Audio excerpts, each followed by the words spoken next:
Chapter 1. A Man and a Boy. Will could see only one reason for having children. When you are old and poor, then they could look after you. Will Freeman was 36 years old, and he had never had a job in his life. Sometimes he thought about working. He looked through the job advertisements in newspapers and wrote occasional letters to employers, but he was never invited to interviews. He didn't mind.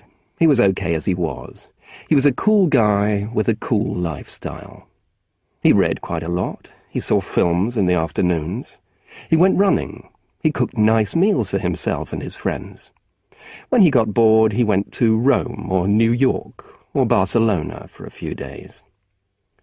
Will didn't need to work for money, because in 1938, his father had written a very successful Christmas song.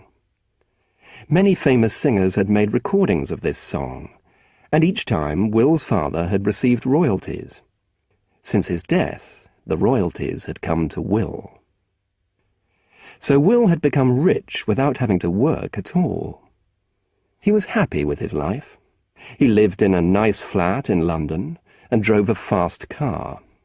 He liked women and had lots of girlfriends, but he never got too involved with them. He preferred to look at other people's lives from the outside, like watching TV. If a relationship with a woman became complicated, he ended it. He wanted to keep his life simple. In the evenings, Will usually went out with friends. These were guys who worked in music shops or belonged to the same sports clubs as Will, or who were part of the same pub quiz team. They weren't close friends, but they were good enough for a drink or a meal. The evenings were fine, but Will had a lot of free time during the day, because all his friends were at work. So he filled the time with different half-hour activities: reading the paper, having a bath, tidying his flat, going to the shops, watching Countdown.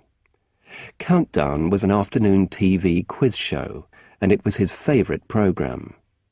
Sometimes he wondered how his friends had time to work. How could a person work and have a bath on the same day? Will didn't like children. He wasn't interested in them, and he didn't want any responsibility for them. But his friends, John and Christine, had two. The second was a baby girl, born just the week before, and Will had been invited to see her. When he arrived at John and Christine's flat, there were children's toys everywhere. Pieces of brightly coloured plastic were spread all over the floor. Videos lay out of their cases near the TV. A white cloth over the sofa was covered with dirty brown marks. How could people live like this? Christine came in holding the new baby, while John was in the kitchen making tea. "This is Imogen," she said. "Oh," said Will. "Right." He paused. What did people usually say about babies? "She's—" he began, but stopped again. It was no good. He decided to ask Christine about herself instead. "How are you, Chris?" he asked. "Well, you know, I'm rather tired." "Why? A lot of parties?" "No, I've just had a baby." "Oh, right." John came into the room carrying 3 cups of tea. "Barney's gone to his grandmother's today," he said, for no reason that Will could understand. "How's Barney?" Barney was 2, and interesting only to his parents, but Will knew he should ask John something. "He's fine, thanks," said John. "He's still getting used to Imogen, but he's lovely." Will had met Barney before and knew that he wasn't lovely, but he decided not to say anything. "What about you, Will?" "I'm fine, thanks."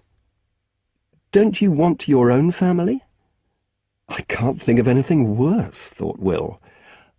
"Not yet," he said. "We're worried about you," said Christine. "I'm okay as I am, thanks," said Will. "Maybe," said Christine, and smiled. Will was beginning to feel very uncomfortable. Why did they want him to have children? Children would make him very unhappy. If John and Christine wanted children and to be unhappy, that was fine.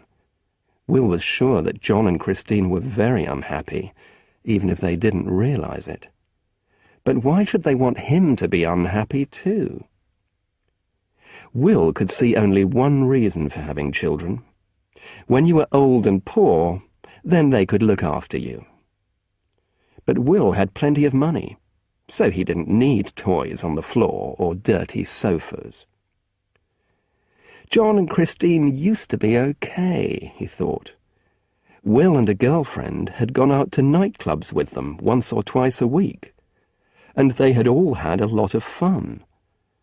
But since John and Christine had had children, everything had changed. Will didn't want to meet Imogen or hear how Barney was. He didn't want to hear about Christine's tiredness. He decided not to visit them again. "We were wondering," said John, "whether you'd like to be Imogen's godfather." The two of them looked at Will, smiling and waiting for his reply. Will laughed nervously. "Godfather," he said. "You mean church and things? Birthday presents? If you two are killed in an air crash, I'll have to look after her?" "Yes." "You're joking, aren't you?" "No," said John. "We've always thought that deep down inside you're a very serious and responsible person." "Oh, no," said Will quickly. "No, I'm not. I'm really a very shallow kind of person. Thank you very much for asking me, but I can't think of anything worse." He didn't stay much longer. Not far away, in the Holloway area of London, a 12-year-old boy called Marcus was lying in bed, unable to sleep. He was worrying about his mum and his new school. Marcus's mum was called Fiona, and she and Marcus had only been in London for a few weeks. They had moved there on the first day of the summer holidays, because Fiona had got a new job. Before moving to London, they had lived in Cambridge, where Marcus's father, Clive, still lived. Fiona and Clive had separated 4 years ago. Marcus thought London was quite boring. He and Fiona hadn't done much in the holidays. They'd been to see Home Alone 2, which wasn't as good as Home Alone 1. They'd been to have a look at his new school, which was big and horrible. And they'd had lots of talks about London and the changes in their lives. But really, they were sitting around waiting for their London lives to begin. Marcus had had 2 kinds of life. The first, which had ended when he was 8, was the normal, boring kind, with school and holidays and homework and weekend visits to grandparents. The second kind was more confused, because there were more people and places in it. His mother's boyfriends and his dad's girlfriends, flats and houses, Cambridge and London. It was surprising how many things had changed when Fiona and Clive's relationship ended. But Marcus didn't mind. Sometimes, he thought, he even preferred the second kind of life to the first. It was more exciting, more happened, and that was a good thing. But now Marcus was very worried about his mum. She had started crying a lot in London, much more than in Cambridge. He didn't know why she cried. He wondered if it was about boyfriends. Marcus didn't mind if his mum had a boyfriend. She was pretty, he thought, and nice, and funny sometimes. He wanted his mum to meet someone who would make her happy. He couldn't help his mum with her problems, and she couldn't help him with his other big problem, school. His first day at his new London school had been a disaster.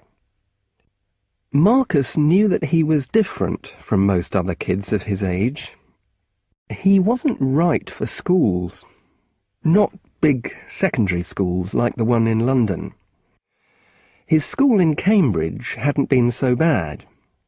The children there were younger, and there were lots of weird kids there, so Marcus hadn't felt uncomfortable. It was okay not to be right for some things, he thought. He knew that he wasn't right for parties, because he was very shy. That wasn't a problem, because he didn't have to go to parties. But he had to go to school. Marcus couldn't talk to his mum about his problems at school, because she couldn't help. She couldn't move him to another school. Even if she did move him, it wouldn't make any difference. He'd still be himself, and that, it seemed to Marcus, was his real problem. The other kids laughed at him because he was weird. They laughed because he had the wrong trousers, the wrong shoes, and the wrong haircut. Marcus knew that he was weird, partly because his mum was weird. She was always telling him that clothes and hair weren't important. She didn't want him to watch rubbish TV, or listen to rubbish music, or play rubbish computer games. All the other kids spent their time doing these things, but Marcus had to argue with his mother for hours, and he usually lost. She could explain why it was better for him to listen to singers from the 1960s, like Bob Marley and Joni Mitchell, and why it was more important to read books than to play on the Game Boy that his dad had given him. He was quite happy at home, listening to Joni Mitchell or reading books, but it didn't do him any good at school. It made him different, and because he was different, the other kids made him feel uncomfortable. It wasn't all his mum's fault. Sometimes Marcus just did weird things, like the singing. He always sang songs to himself inside his head, but sometimes, when he was nervous, the song just came out of his mouth. It had happened in his English lesson on the first day of his new school. The teacher was reading, and all the other students in the room were quiet. Suddenly, for no reason at all, Marcus had started to sing, and all the other kids had laughed at him.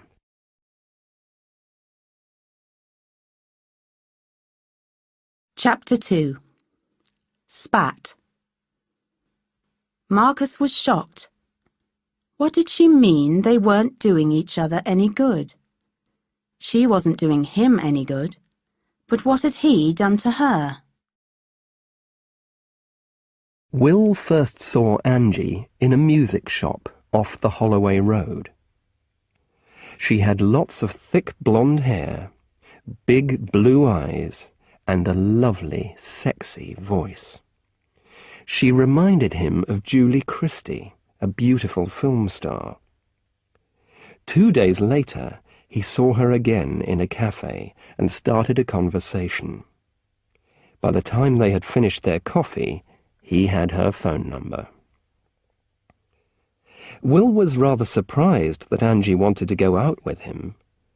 He had never been out with a woman who looked like Julie Christie before. Women like her didn't go out with men like Will. They went out with other film stars, or lords, or racing drivers. He learnt the reason over dinner on their first evening out, when Angie told him that she was a single mother with 2 small kids. It wasn't easy for her to get out and meet new men, and a lot of men didn't like other people's children. Will wanted to push the table over and run out of the restaurant, but Angie was a very beautiful woman. Really, it's no problem. I've never been out with a mum before, and I've always wanted to. I think I'd be good at it."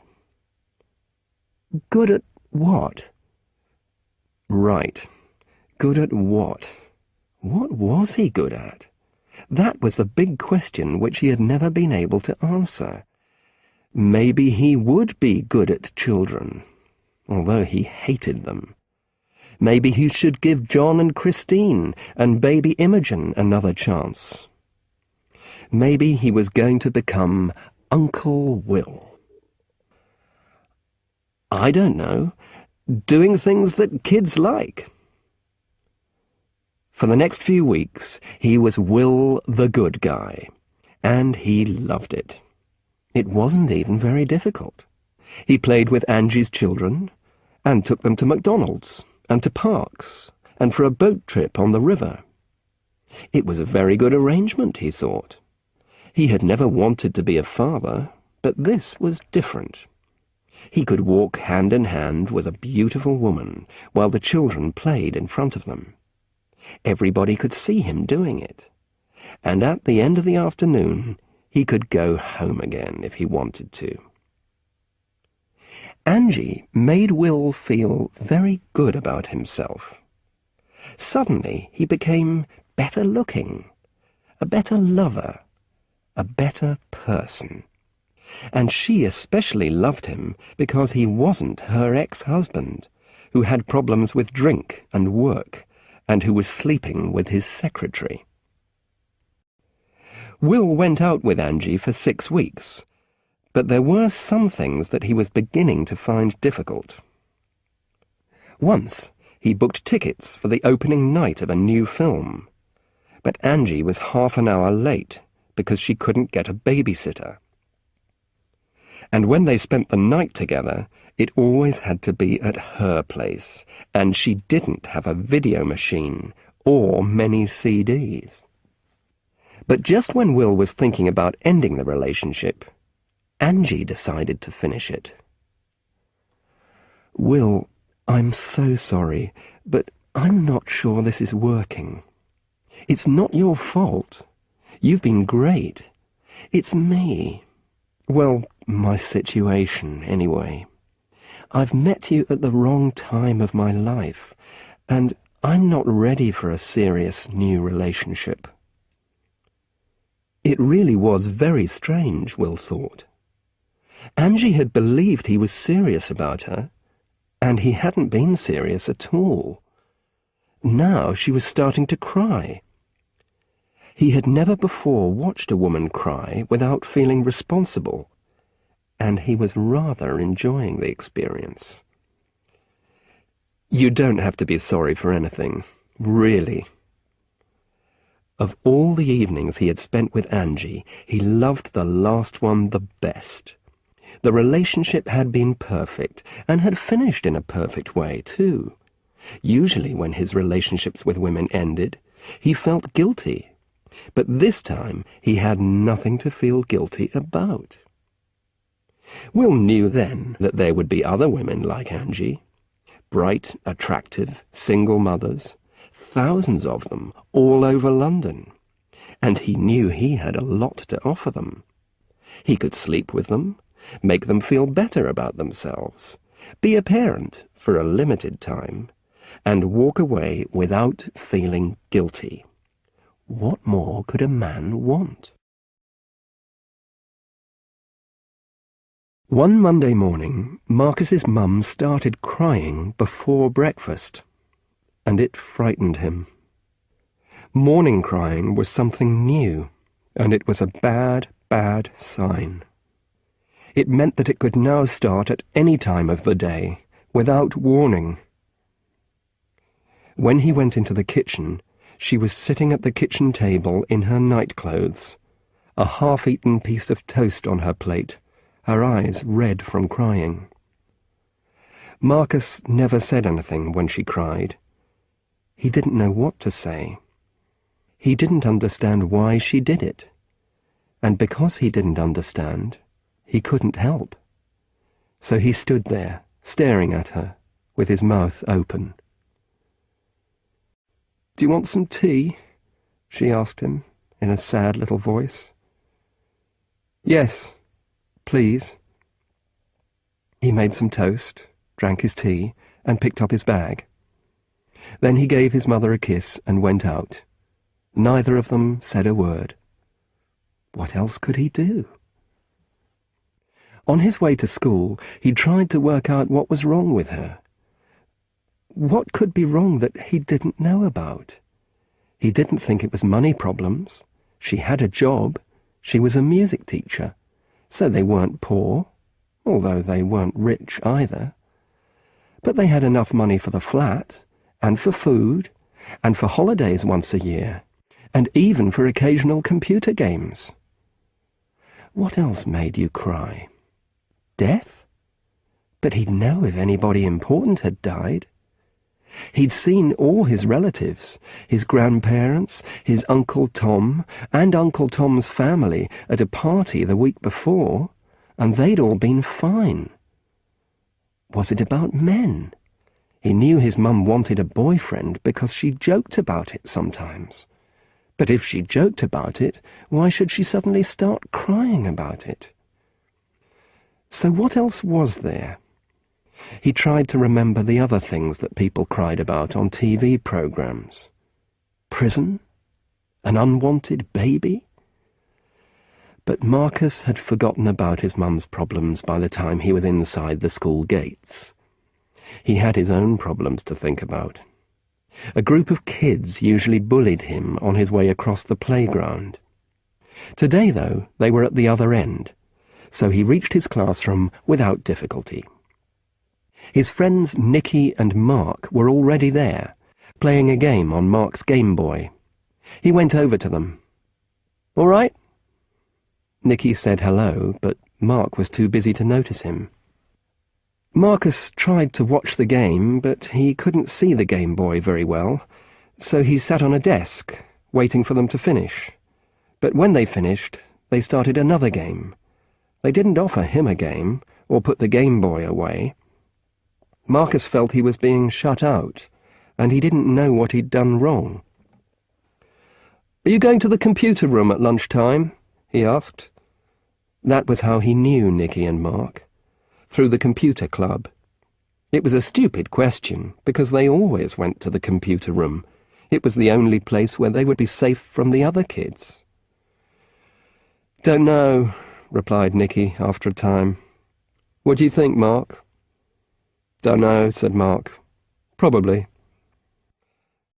They weren't real friends, not like the friends he'd had in Cambridge.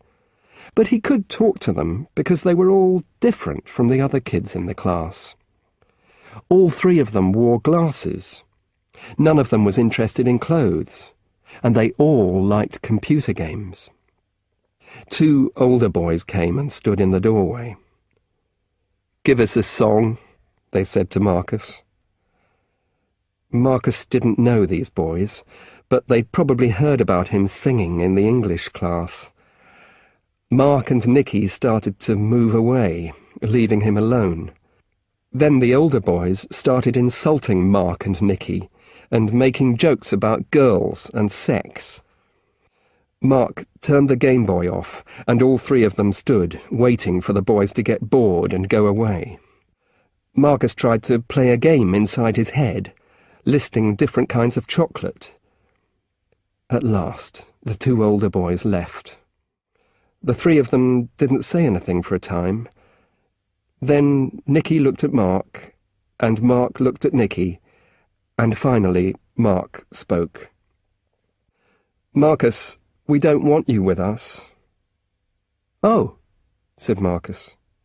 "Why not?" "Because of them." "They're not my problem." "Yes, they are," said Mark. "We never got into trouble with anyone before we knew you, and now we have problems every day." Marcus understood. They would be better without him. But he had nowhere else to go.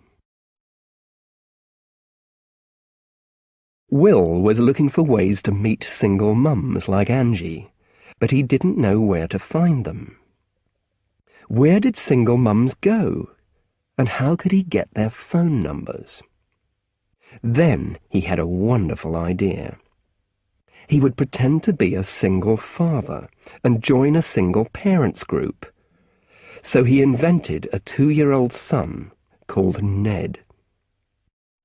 "I'm a single father. I have a 2-year-old son." "I'm a single father. I have a 2-year-old son," he told himself. But he couldn't actually believe it. He didn't feel like a parent. He was too young, too old, too stupid, too intelligent, too cool, too impatient, too selfish, too careless, too careful. When he looked in the mirror, he couldn't see a dad, especially a single dad. He telephoned a single parents group called SPAT, Single Parents Alone Together, and spoke to a woman called Frances. SPAT met on the first Thursday of each month in a local adult learning centre, and Frances invited Will to the next meeting. He was very worried that he'd get something wrong, like the name of his imaginary son. He couldn't stop thinking of him as Ted, not Ned.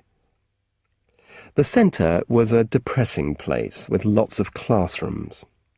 Will listened for the sounds of a party, but he couldn't hear anything.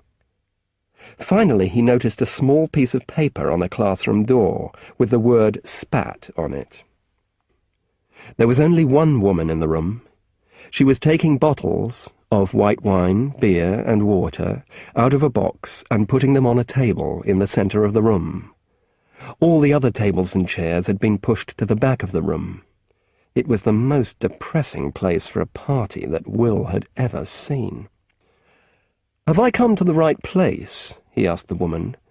She had a sharp nose and a bright red face. "Spat, come in. Are you Will? I'm Frances." Will smiled and shook her hand. "I'm sorry there's nobody else here yet," she said. "A lot of people are late because of problems with babysitters." "Of course," said Will. He was wrong to come on time, he thought. He should pretend to have babysitting problems too. But then the other members of SPAT began to arrive, all women in their 30s, and Frances introduced him to each of them. The most attractive was a tall, blonde, nervous-looking woman. After she came into the room, he stopped looking at anybody else. "Hello," he said. "I'm Will. I'm new, and I don't know anybody." "Hello, Will. I'm Susie. I'm old, and I know everybody." He laughed. She laughed. He spent most of the evening with her. She talked a lot, and he listened. He was very happy to listen, because he didn't want to talk about Ned. Susie had been married to a man called Dan, who had left her the day before she gave birth to her daughter Megan. Susie told him about the other women in the room. It was the same story. Their husbands had all left them with children to look after. Will began to feel very depressed about being a man. How could men behave so badly? "I'm sorry," said Susie at last. "I haven't asked you anything about yourself. Did your wife leave you?" "Well, yes." "And does she see Ned?" "Sometimes. She's not very interested in him." He was beginning to feel better.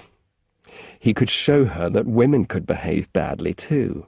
He was acting, yes, but he was doing it well, just like Robert De Niro. "How does Ned feel about that?" asked Susie. "Oh, he's a good little boy," said Will. "Very brave." To his surprise, he was beginning to feel quite upset.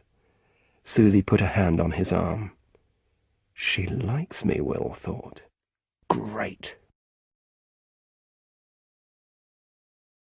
Some parts of Marcus's life continued normally.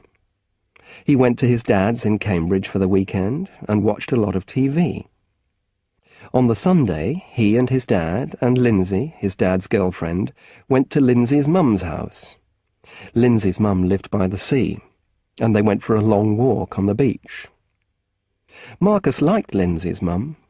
He liked Lindsay too. Even his mum liked Lindsay. Marcus felt better after the weekend in Cambridge. He had a good time with everybody, and nobody seemed to think he was weird. But the day after he got back, he came home from school and found his mum lying on the floor with a coat over her. "Didn't you go to work today?" "This morning, I was sick this afternoon." "What kind of sick?" asked Marcus. She didn't reply, and Marcus felt angry. He was only a kid, and things couldn't continue like this. He was having an awful time at school and an awful time at home, and school and home were almost the only places he knew. So someone was going to have to help him, and that person had to be his mum. She had to do something about it. He was only a kid, and she was his mum, and if he felt bad, it was her job to stop him feeling bad. "What kind of sick?" he asked again, in a rough voice. She began to cry, and Marcus felt frightened. "You've got to stop this." "I can't." "You've got to. If you can't look after me, then you'll have to find someone who can." His mum turned over on her stomach and looked at him. "How can you say I don't look after you?" "Because you don't. You make my meals, and I could do that. The rest of the time you just cry. That's no good. That's no good to me." She cried even more then.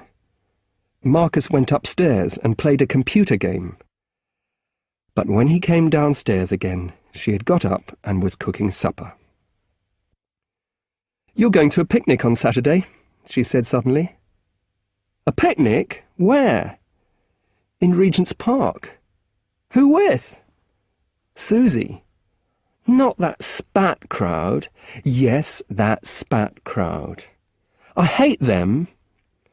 When Marcus and his mum had first moved to London, they had gone to a spat summer party in someone's garden. It had been full of horrible little kids, all about 10 years younger than Marcus. "Are you going?" he asked. "No, I need a rest. You told me to find someone to look after you, so that's what I'm doing. Susie's better at it than I am." Susie was Fiona's best friend. They'd known each other since their school days. She was nice, and Marcus liked her a lot, but he didn't want to go to a spat picnic. "I can stay here. I'll keep out of your way. I can sit in my room all day playing games." "I want you to get out. Do something normal. We're not doing each other any good." Marcus was shocked.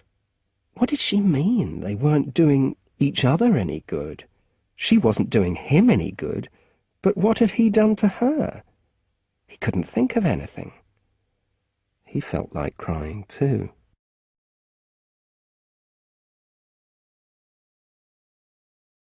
Chapter 3. The Dead Duck Day.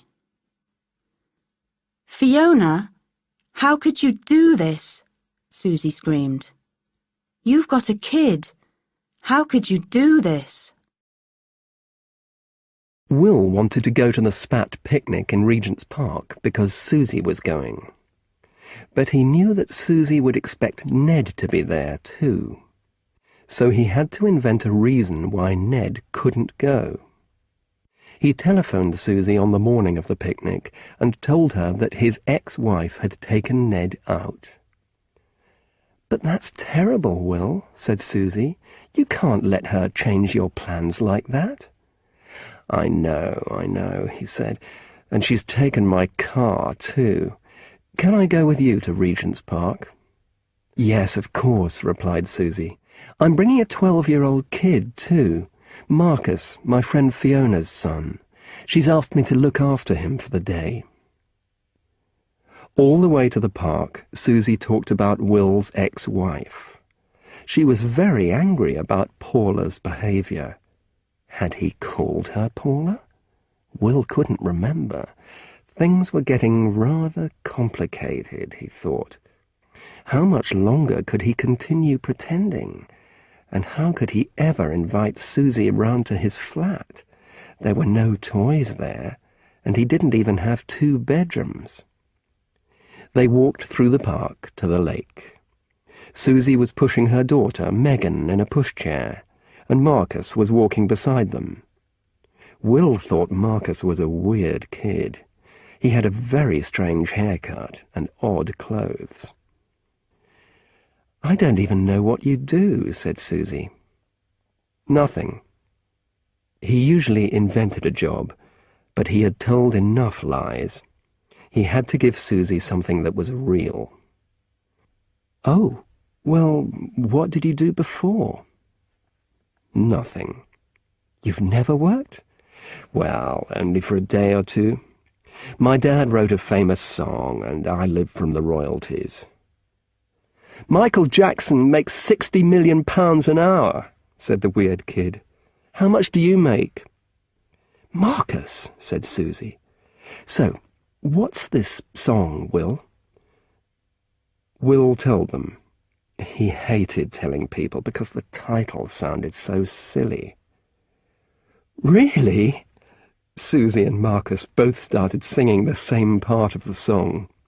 People always did this, and he hated that too. "But haven't you ever wanted to work?" asked Susie. "Oh, yes, sometimes, but I never seemed to do anything about it." It was true. Every day for the last 18 years he had got up in the morning thinking about finding a job. But by the evening he had lost interest. He decided to talk to Marcus. If he made friends with Marcus, Susie would think he was a nice guy.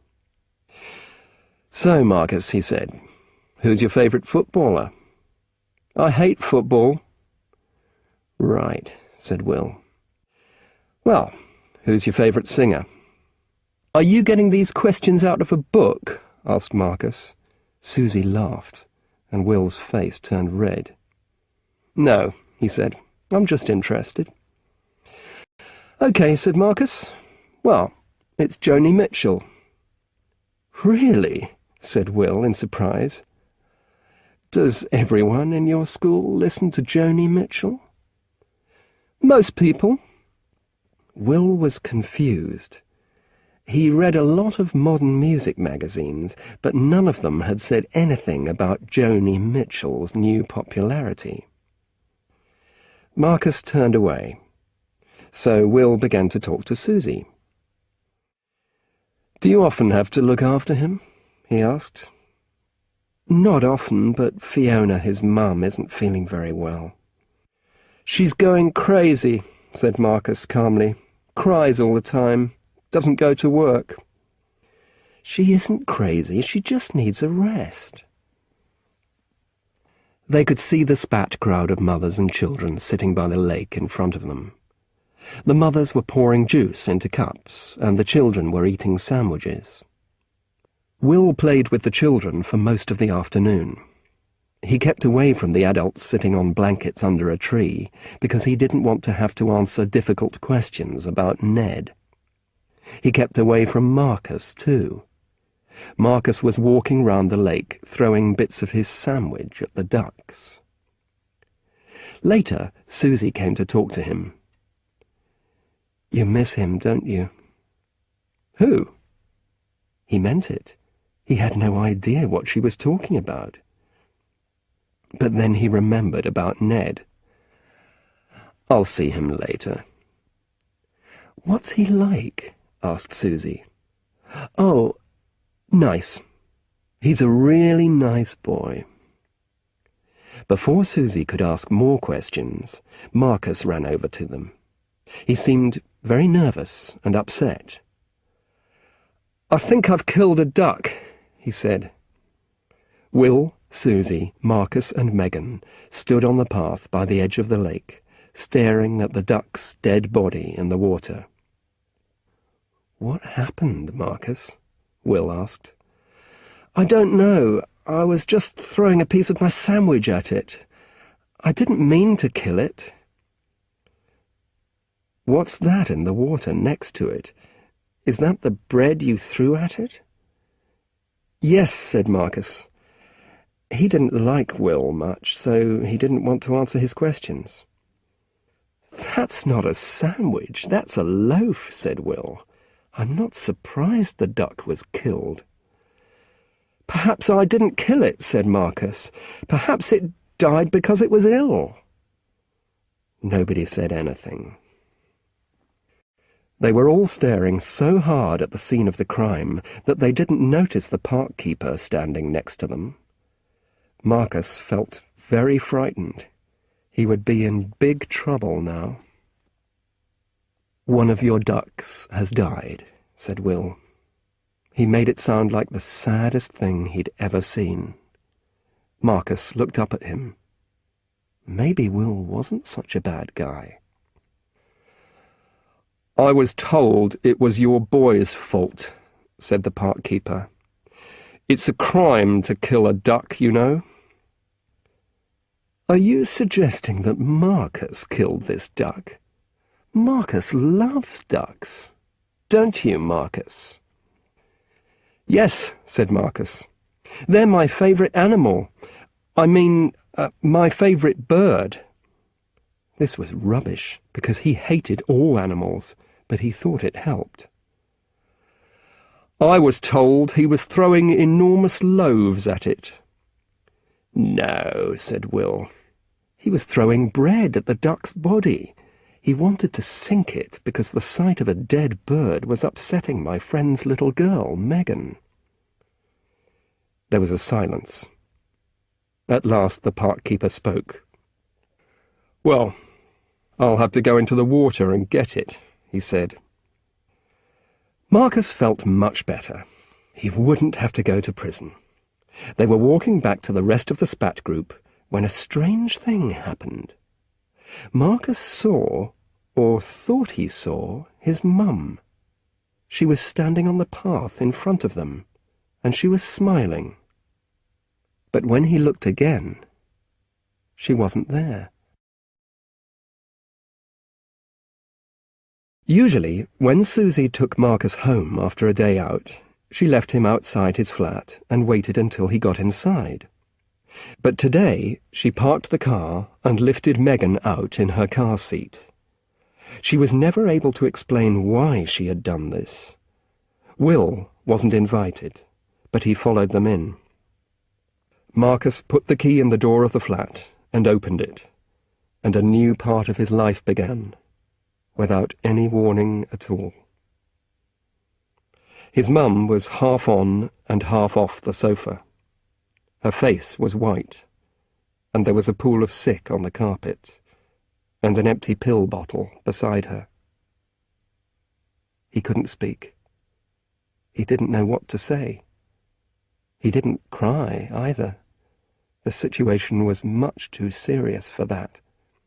So he just stood there. But Susie dropped the car seat and ran over to his mum and started screaming at her and shaking her. Marcus was confused. Why was Susie so angry with someone who wasn't very well? Susie shouted at Will to call for an ambulance and told Marcus to make some black coffee. His mum was moving now and making a terrible noise that Marcus had never heard before and never wanted to hear again. "Fiona, how could you do this?" Susie screamed. "You've got a kid! How could you do this?" Suddenly, Marcus understood that his mum had tried to kill herself. He had seen some shocking things, mostly on videos at other people's houses, but they hadn't frightened him because they weren't real life. This situation with his mum was different, because it was very real. There wasn't anything shocking in the room, and he could see that his mum wasn't dead, but it was the most frightening thing he'd ever seen, and he knew he'd never forget it. When the ambulance arrived and Fiona was taken to hospital, the ambulance men didn't want to take Marcus and Megan too. So Susie went to the hospital with Fiona, and Will drove Marcus and Megan there in Susie's car. When they arrived at the hospital, Fiona had already been taken away. "What's happening?" asked Will. He was finding the whole experience very interesting, almost enjoyable. "I don't know. They're pumping her stomach or something. She was talking a little in the ambulance. She was asking about you, Marcus." "That's nice of her." Susie tried to put her arms round him. "Listen, Marcus," she said. "This isn't about you. You know that, don't you? I mean, you're not the reason she's here." "How do you know?" He pushed Susie away and went to get a drink from a machine. "What can you tell a kid whose mother has just tried to kill herself?" Will asked. He really wanted to know. "I don't know," said Susie worriedly, "but we'll have to think of something." They waited in the hospital for a long time. Megan went to sleep, and Marcus ate a lot of sweets and chocolate from the machine. None of them talked much. At last, a woman came over to see them. Not a nurse or a doctor, but somebody official. "Hello. Did you come in with Fiona Brewer?" "Yes, I'm her friend Susie, and this is Will, and this is Fiona's son, Marcus." "Right. We're keeping Fiona here for the night. Is there somewhere Marcus could go?" "He can stay with me tonight," said Susie. She put Megan back into the car seat, and they made their way out to the car park. "I'll see you soon," said Will. "I'll call you." "I hope things are okay with Ned and Paula," Susie said. For a moment, Will didn't know who she meant. Ned and Paula? Ned and Paula. Ah, yes, his ex-wife and son. "Oh, it'll be fine. Thanks." He said goodbye and went to find a taxi. It had been a very interesting experience, but he wouldn't want to repeat it every night.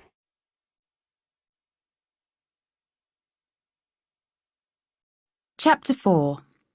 Marcus's Plan. It would feel like the beginning of a different, better time. But that time wouldn't last forever. Marcus knew that for him, things would never be the same again. The next day, Susie took Marcus home and left him while she went to get Fiona from the hospital. He was just tidying the kitchen, as Susie had told him to do, when he saw a note on the kitchen table. He picked it up and sat down. "Dear Marcus, a big part of me knows that I'm doing a wrong, stupid, selfish, unkind thing. But unfortunately, that's not the part that has control of me now. None of this is about you. I've loved being your mum, always, although I've found it difficult sometimes. And I don't know why it isn't enough for me. But it isn't. I just feel very tired, and there doesn't seem to be anything to look forward to. Things will be better for you than they were before. Really. You can go to your dad's, or Susie has always said she'd look after you. Love you, Mum." Marcus was still sitting at the kitchen table when his mum came back from the hospital with Susie and Megan. She could see immediately what he'd found. "I'm sorry, Marcus.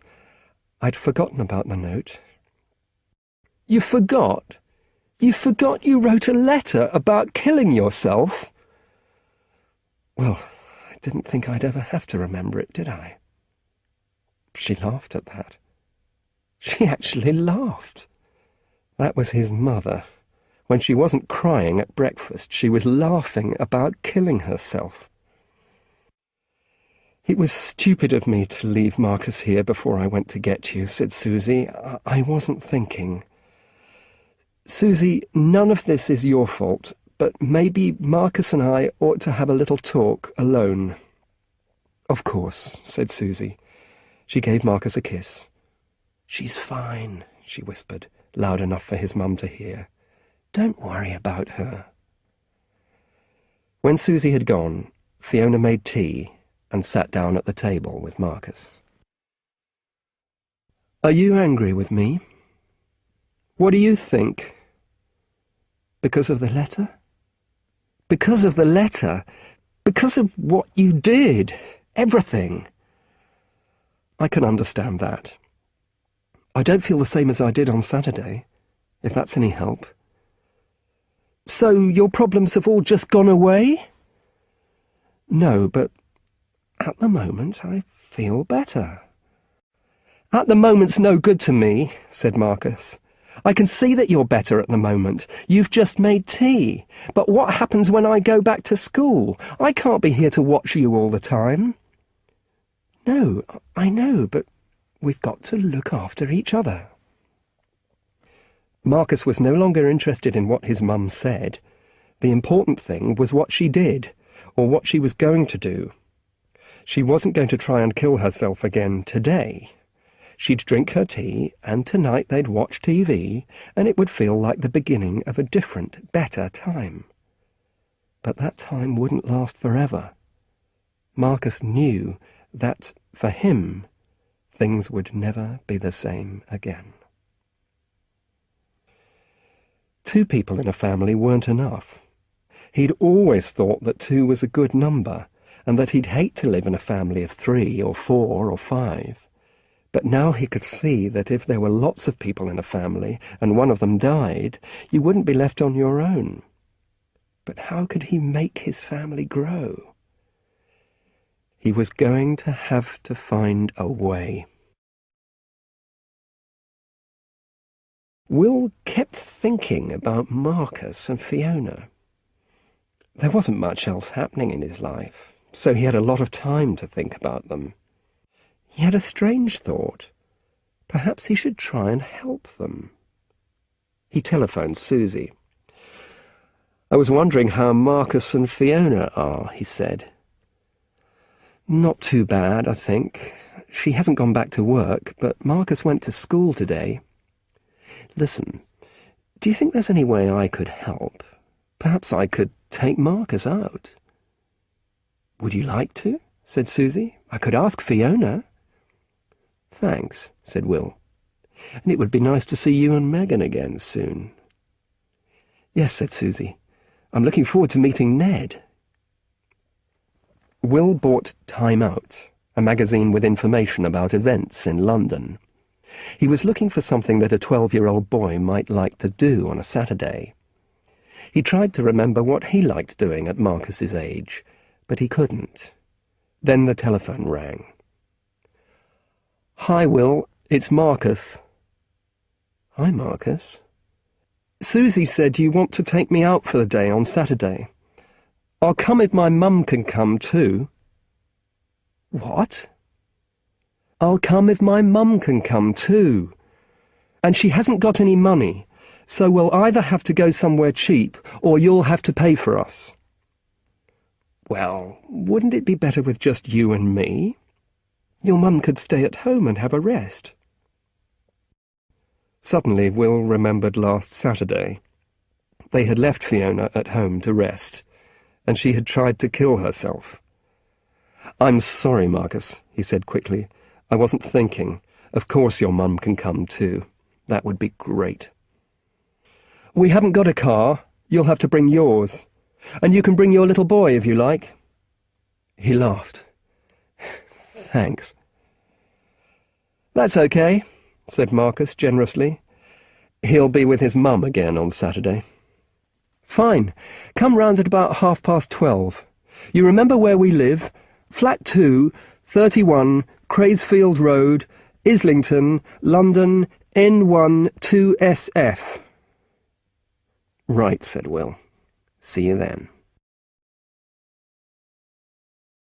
Marcus wasn't really worried about leaving his mum. She was still in a strange, calm mood, but he wanted her to come so that she and Will could meet. And after that, he thought, it should be easy. His mum was pretty, and Will seemed quite rich. They could go and live with him and his kid, and then there would be 4 of them, and 4 was twice as good as 2. Then, if one of them died, it wouldn't matter so much. Marcus wasn't even sure whether he liked Will or not, but it didn't matter. He could see that Will wasn't bad or drunk or violent, so he would be okay. And Marcus knew a little about Will. One day on his way home from school, he had seen Will out shopping and had followed him home like a private detective. He hadn't really found out much about him except where he lived, but Will seemed to live alone, no girlfriend, no wife, no little boy. Perhaps the little boy was with his girlfriend at home. But if Will had a girlfriend, why was he trying to get friendly with Susie? When Will arrived on Saturday, his mum was looking good, Marcus thought. She was wearing her best trousers and a hairy jumper, and she was wearing makeup for the first time since the hospital, and a pair of brightly coloured earrings from Zimbabwe. "Thanks for everything you did last weekend," she said. "I'm very grateful." "It was a pleasure. I hope you're feeling... My stomach's fine. I suppose I must still be a bit crazy, though. That sort of thing doesn't get better quickly, does it?" Will looked shocked, but she just laughed. Marcus hated it when she made jokes to people who didn't know her well. Will took them to a restaurant called 28. After they had ordered their food, Marcus hoped that Will and his mum would start talking, but they seemed to be finding it difficult to start a conversation, so he had to help them. "Don't just sit there," he said. "Talk to each other." Both Will and Fiona looked at him. "What do you want us to talk about?" asked Will. "Anything. Politics, films, murders. I don't care." "I'm not sure that's how conversation happens," said his mother. Marcus started asking questions to make them talk, but he wasn't very successful. "Leave us alone, Marcus. You're making it more difficult, not easier," said Fiona. "We'll start talking soon." Then Will asked questions about Marcus's dad, and soon they were talking about relationships. They were talking so much that they didn't notice when the food arrived. Marcus ate his lunch happily. Would they move into Will's place, he wondered, or buy somewhere new? Will knew that Fiona wasn't his type of woman. She didn't look the way he wanted women to look. He didn't think looks were important to her at all. Why didn't she get a good haircut and wear nice clothes? And she was just too strange. He could see now why Marcus was so weird. She believed in things that Will didn't care about, like being a vegetarian. Will still wanted to help them. One evening he was invited to supper at their flat. He didn't like the food very much, something vegetarian with peas and rice and tinned tomatoes, but he quite enjoyed the conversation. Fiona told him about her job as a music teacher, and they talked about his dad's song. But later, Fiona sat down at the piano and started to sing. She wasn't a bad singer, but Will was very embarrassed. She sang old pop songs from the 60s, and she sang them with deep feeling. She even closed her eyes. Then Marcus began to sing too, in the same way, and they made Will sing with them. It was awful. Will could see that he'd made a big mistake about Marcus and Fiona. He couldn't do anything to help people like them. They were too weird, and they felt too deeply about things. Will didn't feel deeply about anything. He couldn't imagine wanting to kill himself. He just wanted to live a long life without any problems. Fiona called Will and left a message on his answer machine, but he didn't call her back. He was trying to return to his old life. He went shopping for CDs and clothes. He played a bit of tennis. He went to the pub and to see films with friends. Then, one afternoon, the doorbell rang. It was Marcus. "I've come to see you," he said. "Oh, right. Come in." Marcus marched into the sitting room, sat down on the sofa, and looked around. You haven't got a kid, have you?" "Well," began Will. Marcus got up and walked around the flat. "Where's your toilet?" he asked. "It's just down the hall." When Marcus was gone, Will tried to think what he could say about Ned, but he couldn't think of anything. "You've only got one bedroom," said Marcus when he got back. "You've got no children's toys in the bathroom. There are no toys in here. You haven't even got any photos of him." "Is that your business?" "No, but you've been lying to me and my mum and my mum's friend."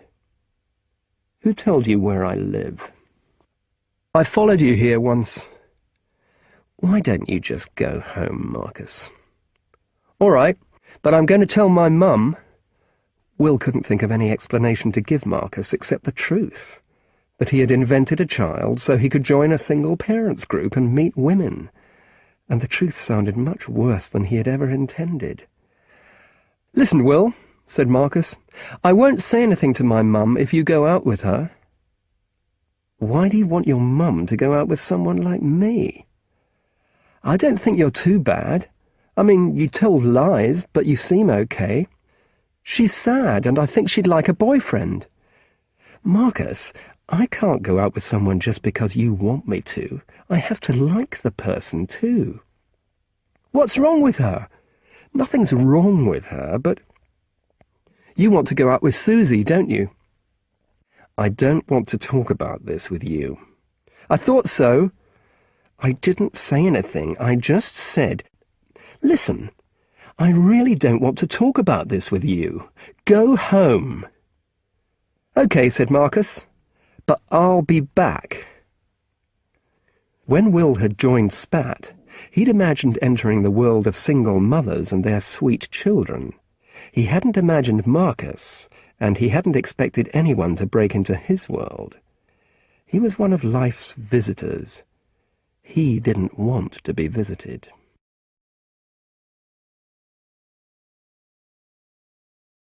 Chapter 5. New Trainers. "Why do you invite 12-year-old boys round to tea parties in your flat after school?" asked Fiona. Marcus knew that he couldn't make Will go out with his mum if Will didn't want to. But he knew Will's secret now, so perhaps he could make him do something else. He started going round to Will's flat after school. The first time, Will wasn't very pleased to see him. He stood in the doorway and didn't invite Marcus in. "What?" "I just thought I'd come round. What are you doing?" "Watching Countdown." Marcus knew about Countdown, the most boring program in the history of television, but he wanted to get inside Will's flat.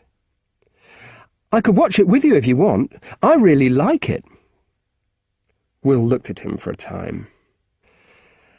"All right, come in." There were lots of interesting things in Will's flat. Hundreds of CDs, records and cassettes. There were pictures from films on the wall and black and white photos of people with musical instruments. "Who are these people? And why are they on your wall?"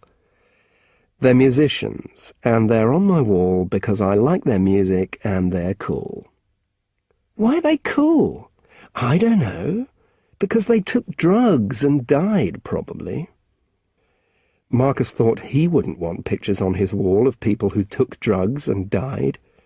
He'd want to forget all about that kind of thing, not look at it every day of his life.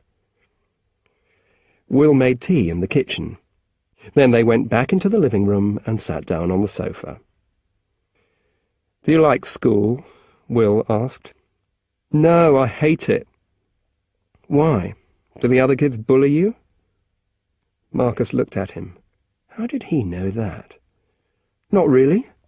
Just a couple of kids." "What do they do to you?"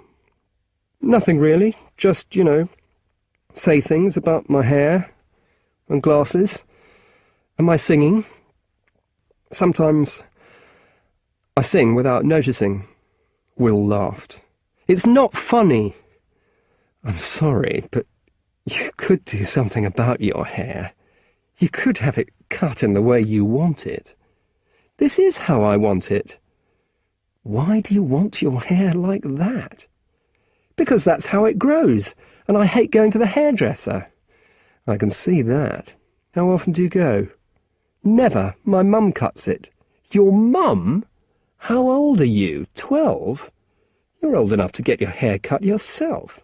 You could get married in 4 years' time. Will you let your mum cut your hair then? Marcus didn't think he'd be married in 4 years' time, but he understood what Will was telling him, and knew that Will was right.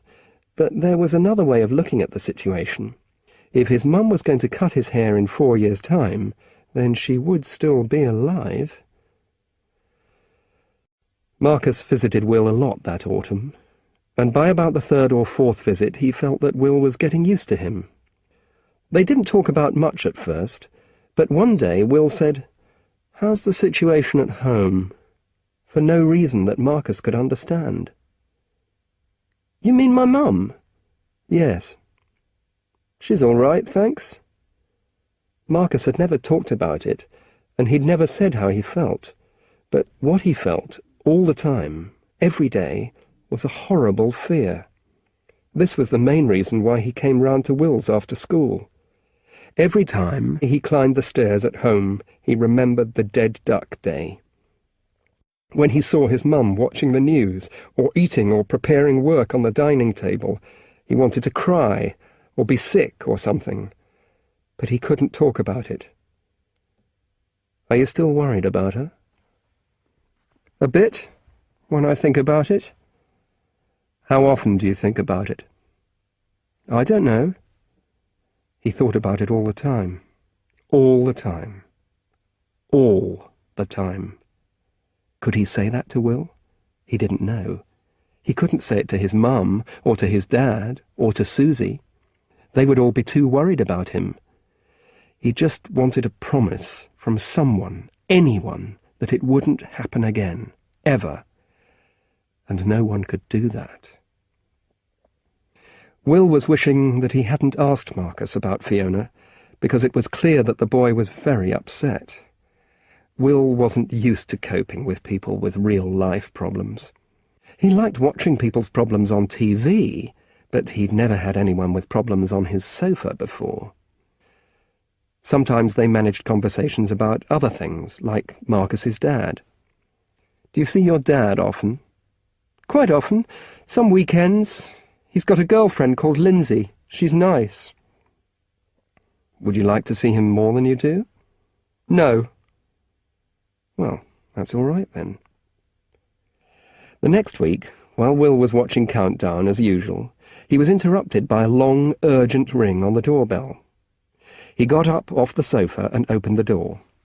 Marcus was standing on the doorstep, and 2 ugly-looking boys were throwing hard sweets at him. Some sweets hit Will. "What do you think you're doing?" He couldn't remember the last time he had been so angry. The boys ran away, and Will went back into the flat. Marcus was sitting on the sofa watching Countdown. Who were they? "I don't know their names," said Marcus, his eyes on the TV. "They're in the class 2 years above me at school." "Marcus, does this happen often?" "Well, they've never thrown sweets at me before." "I'm not talking about the sweets. I'm talking about older kids bullying you." "Oh, yes, not those 2. "No, okay, not those 2, but others like them." "Yes, lots." "Right. That's what I've been trying to find out. Your problem is, Marcus, that you look different from other kids. That's why they notice you. You need to look more like them. You need the same clothes and haircut and glasses as everyone else. You can be as weird as you want on the inside.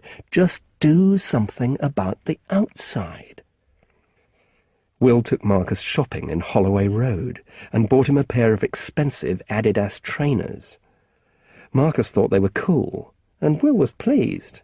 He couldn't remember feeling as good as this before.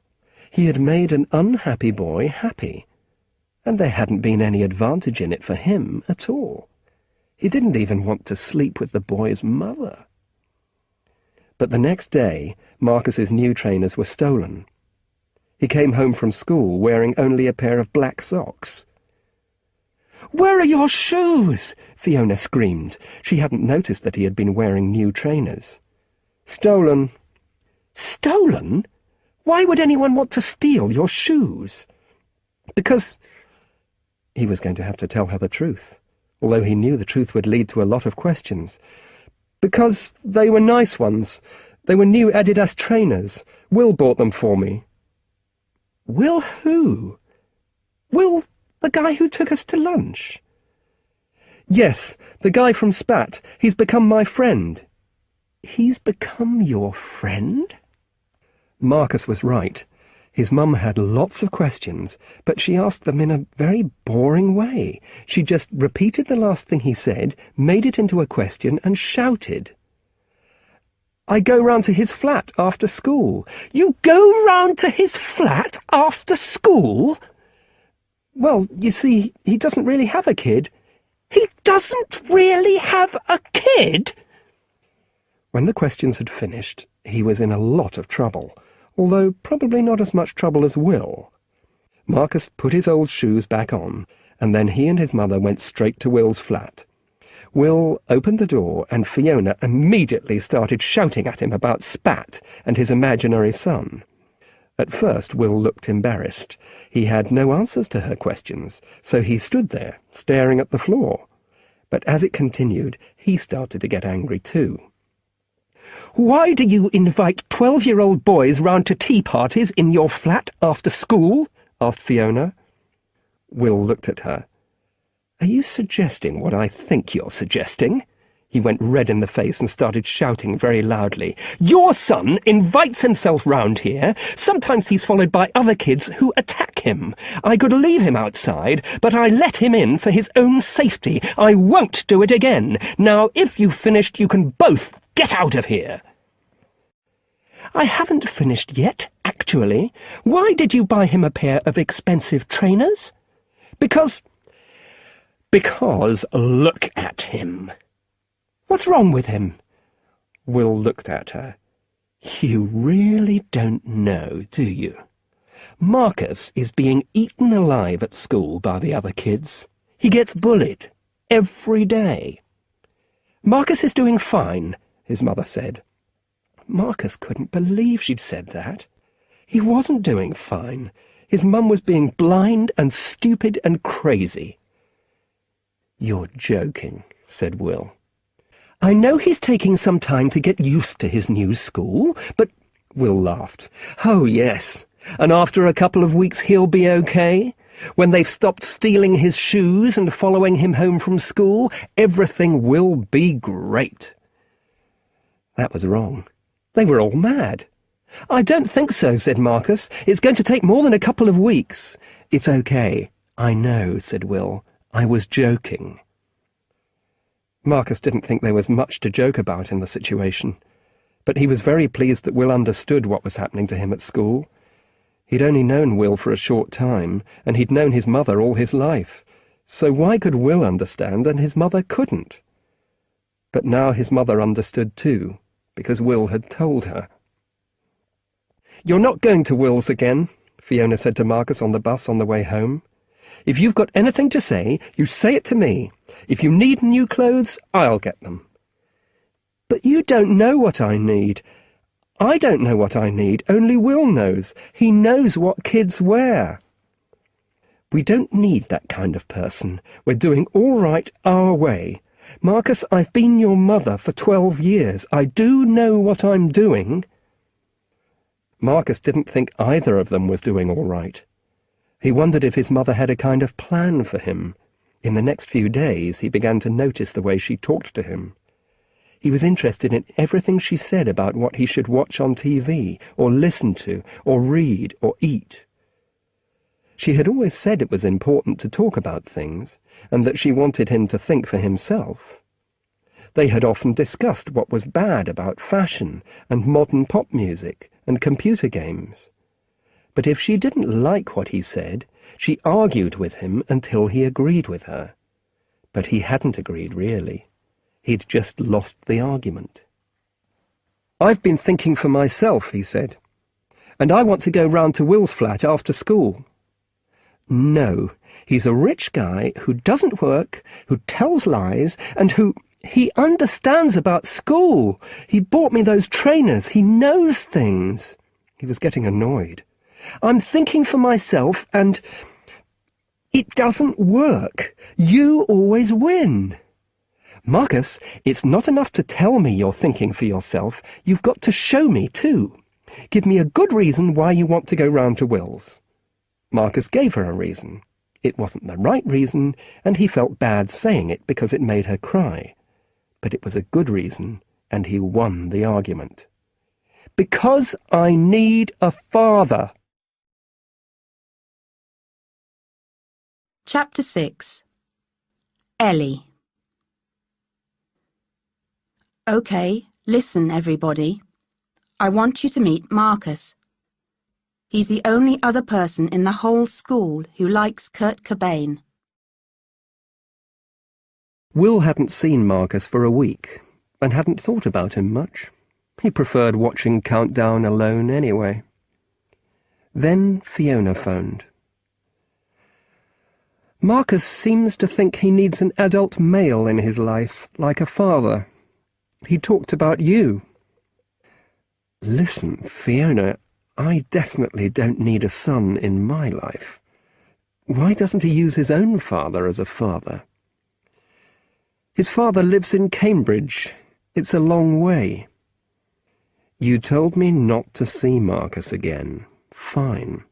I told you I didn't want to see Marcus again, and now you're telling me—" "I don't understand." "Listen," said Fiona. "Can we meet tomorrow night for a drink to discuss all this?" They met in a quiet pub. Will had never been alone with Fiona before. He didn't find her attractive, and he certainly didn't want to sleep with her, but conversations with her were never dull. "I've always been worried about Marcus not having a father around," said Fiona. "But he's always told me it didn't matter. Then when I said I didn't want him to see you, he said he needed a father." "He said that because he wanted to win the argument. Never trust a human male when he talks about his feelings." "Really?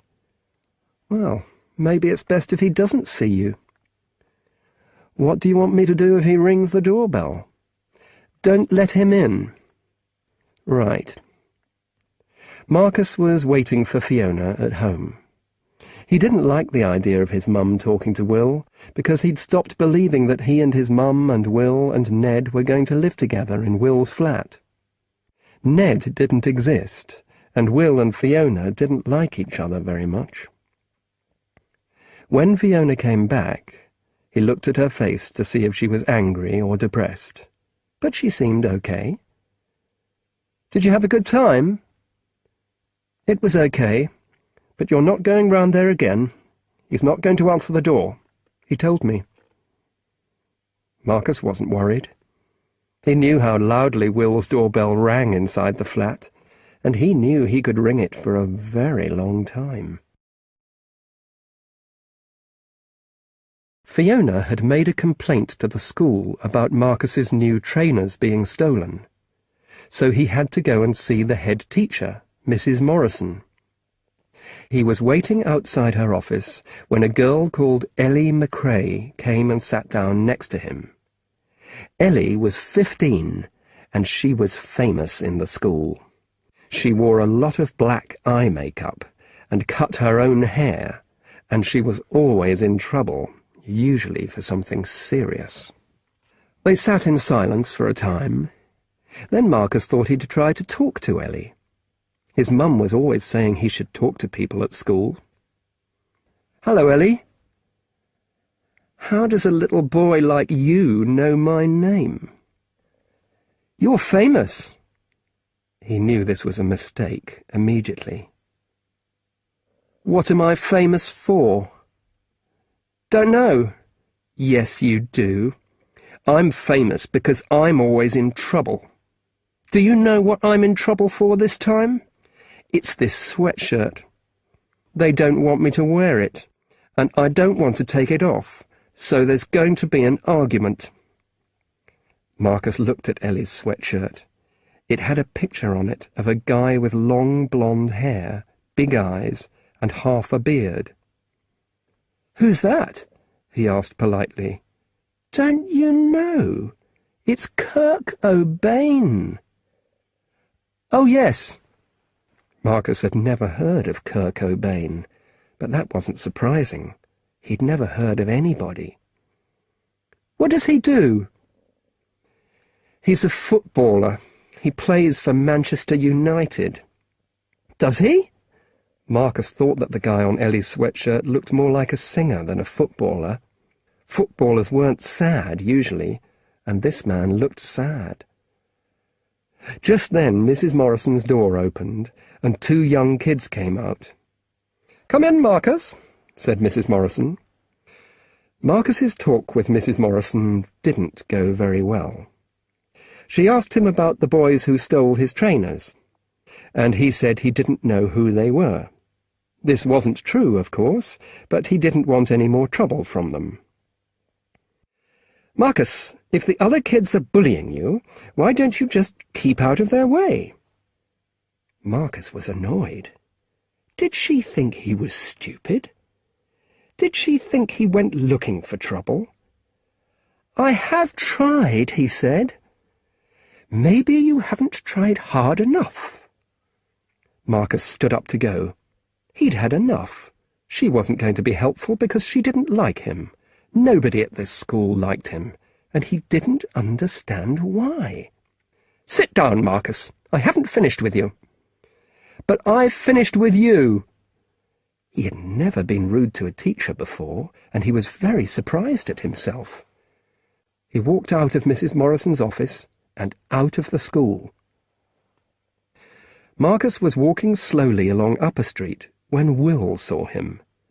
Will was driving back from the supermarket, listening to loud music in his car. What was Marcus doing out of school at 2 o'clock in the afternoon, he wondered. At exactly 4:15 that afternoon, right in the middle of countdown, Marcus rang his doorbell.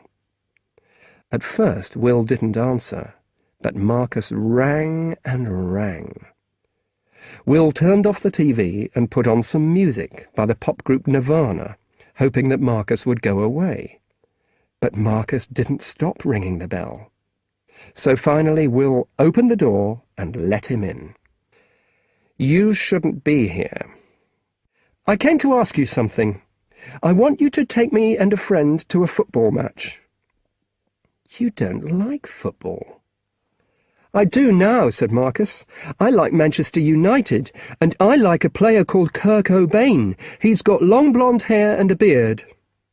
"Marcus, there isn't a player called Cobain who plays for Manchester United. I know all the players, and there's nobody with long blonde hair and a beard. There was a player called O'Kane who played for Nottingham about 25 years ago. What lessons did you have this afternoon?" Marcus looked at him, trying to work out why he was asking the questions. "History, and then... Marcus, I saw you this afternoon." "What, in school?" "Well, I didn't see you in school, did I? Because you weren't there. I drove past you on Upper Street." "It was Mrs. Morrison's fault, the head teacher. She told me to keep out of their way. The boys who stole my trainers." Marcus began to get upset, and to speak more quickly. "They followed me. How can I keep out of their way if they follow me?" "All right, Marcus, calm down. Did you tell her that?" "Of course, but she didn't take any notice." "Right, so go home and tell your mum this. It's no good telling me." "I'm not telling her. She's got enough problems without me. Why can't you go and see her, Mrs. Morrison?" "You're joking. Listen, Marcus, I'm not your father, or your uncle, or any member of your family. No head teacher is going to take any notice of what I say. You've got to stop thinking I know the answer to anything, because I don't. You know about things. You knew about the trainers, and you know about Kurt Cobain, the footballer. Suddenly, Will realised who Marcus was talking about. It's not Kurt Cobain, you fool. It's Kurt Cobain, the singer with Nirvana. I thought he must be a singer, said Marcus. I didn't know about him, and my mum wouldn't either. But you did. You see? You know things. You can help. It was then, for the first time, that Will understood the kind of help that Marcus needed. Fiona had given him the idea that Marcus needed an adult male in his life, but that was wrong. Marcus needed help to be a kid. And, unfortunately for Will, that was exactly the kind of help that he could give.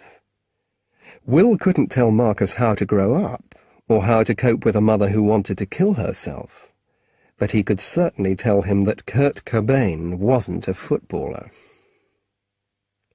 Marcus went back to school the following day. Nobody had noticed that he had been absent the afternoon before, so he didn't get into trouble. In the morning break, he found Ellie and a friend from her class, Zoe, by the drinks machine. Ellie was wearing her Kurt Cobain sweatshirt. "Kurt Cobain doesn't play for Manchester United," he told her.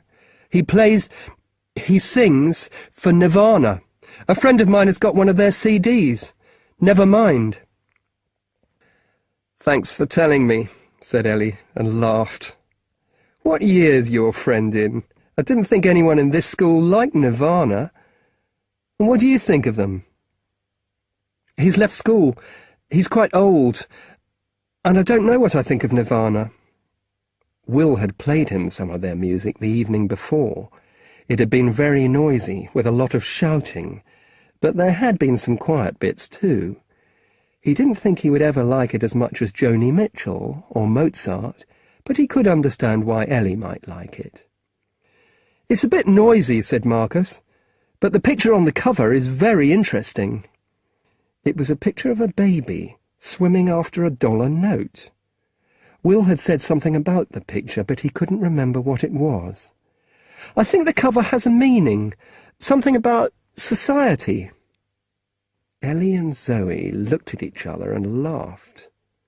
"You're very funny," said Zoe. "Who are you?" "Marcus." "Cool name," said Zoe, and they laughed again. "See you around, Marcus." It was the longest conversation he'd had with anyone at school for weeks. Later he told Will about Ellie. "Can I invite her round to your flat?" he asked. "I'm not sure she'd come, Marcus. How old is she? 15? I'm not sure 15-year-old girls want to go around with 12-year-old boys. She probably has a 25-year-old boyfriend who rides a Harley-Davidson." Marcus hadn't thought of that. "I don't want to go out with her. She wouldn't be interested in someone like me. But we can come round here and listen to your Nirvana CDs, can't we?" "She's probably heard them already." Marcus was getting annoyed with Will. Why didn't he want him to make friends? "OK, forget it then." "I'm sorry, Marcus. I'm glad you spoke to Ellie today, but a 2-minute conversation with someone who's laughing at you, I'm not sure this relationship is going to last." Marcus wasn't listening. Ellie and her friend had said he was funny, and he'd made them laugh. That had made him feel good, and he knew he could make them laugh again. The next day he saw them again by the drinks machine. "Ellie, how old is your boyfriend?" The girls laughed, and Marcus felt happy. "My friend Will said he's probably about 25 and rides a Harley-Davidson." "He's 102, said Ellie. "How old's your girlfriend? She probably wants to kill me, doesn't she?" "I haven't got one," said Marcus, and the girls laughed again. They were laughing all the time now. Ellie and Zoe came looking for Marcus at lunchtime. He was at his desk eating sandwiches when they came into his classroom, calling his name. Almost every kid in the room stopped what they were doing and turned round. You could see what they were thinking. Ellie and Marcus? Even Nicky and Mark, who hadn't spoken to him for weeks, looked up from their Game Boy. "What are you all staring at? Marcus is our friend, aren't you, Marcus? Let's go to our classroom. You don't want to stay here with these boring little kids, do you?" Some of the kids turned red, but nobody said anything. Nobody wanted to argue with Ellie. They watched as Marcus walked from his desk to where Ellie and Zoe were standing. When he got there, Ellie gave him a kiss. Marcus felt very proud as he walked through the school with Ellie and Zoe. The other kids, and even the teachers, stared at them in surprise. When they got to Ellie's classroom, Ellie made him stand outside. He could hear her shouting to the other kids. "Okay, listen everybody. I want you to meet Marcus. He's the only other person in the whole school who likes Kurt Cobain. Come in, Marcus." He walked in, and everybody laughed when they saw him. Ellie and Zoe stood beside him, and Marcus felt great. Chapter 7. Christmas at Fiona's. Why is everybody being so horrible to him? He only pretended to have a kid for a couple of weeks. That's nothing. Will was feeling depressed. It was only the 19th of November, but he had heard his dad's Christmas song in a supermarket that morning. Will hated Christmas. People knocked on his door, singing the song he hated more than any other song in the world, and expected him to give them money. His dad had hated Christmas too, but for a different reason. It reminded him of how badly he had failed in his life. His famous Christmas song was the only successful song he had ever written. At Christmas, Will's dad had always got depressed and angry and drunk a lot, so it had never been a very happy time for Will. Since his parents had died, Will had usually spent the holiday with friends, or girlfriends' families, but this year he had no plans. There was no girlfriend, and so there were no girlfriend's parents. He decided that he would sit at home and watch old films on TV and get drunk, but that didn't seem very Christmassy. He thought about spending Christmas Day with a family. Not his family, because he didn't have one, but a family. He definitely didn't want to spend Christmas with Marcus and Fiona, though, eating vegetarian food, not watching TV, singing Christmas songs with his eyes closed. But the next afternoon, Marcus came round and invited Will to spend Christmas with them. Said Will, "That's very kind of you. But you're coming?" "I don't know." "Why not?" "Because... Don't you want to come?" "Yes, of course I do, but... What about your mum?" "She'll be there too." "Yes, I know, but she wouldn't want me there." "I've already spoken to her about it. I said I wanted to invite a friend, and she said okay. She guessed it was you. I haven't got any other friends." "All right," Will said at last. "I'd love to spend Christmas with you, Marcus."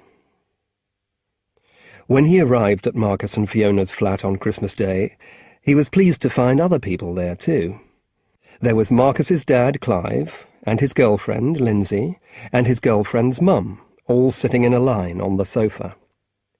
Will was very surprised that Fiona and Clive were still friendly, although their relationship had finished some time ago. The people in Spat hadn't been like that about their broken relationships. They had been angry and unhappy. Will gave Marcus a CD of Nevermind and a Kurt Cobain t-shirt, and Marcus gave Will a book of countdown quizzes. Fiona gave Will the Single Parents Guide as a joke. "What's the joke?" asked Lindsay.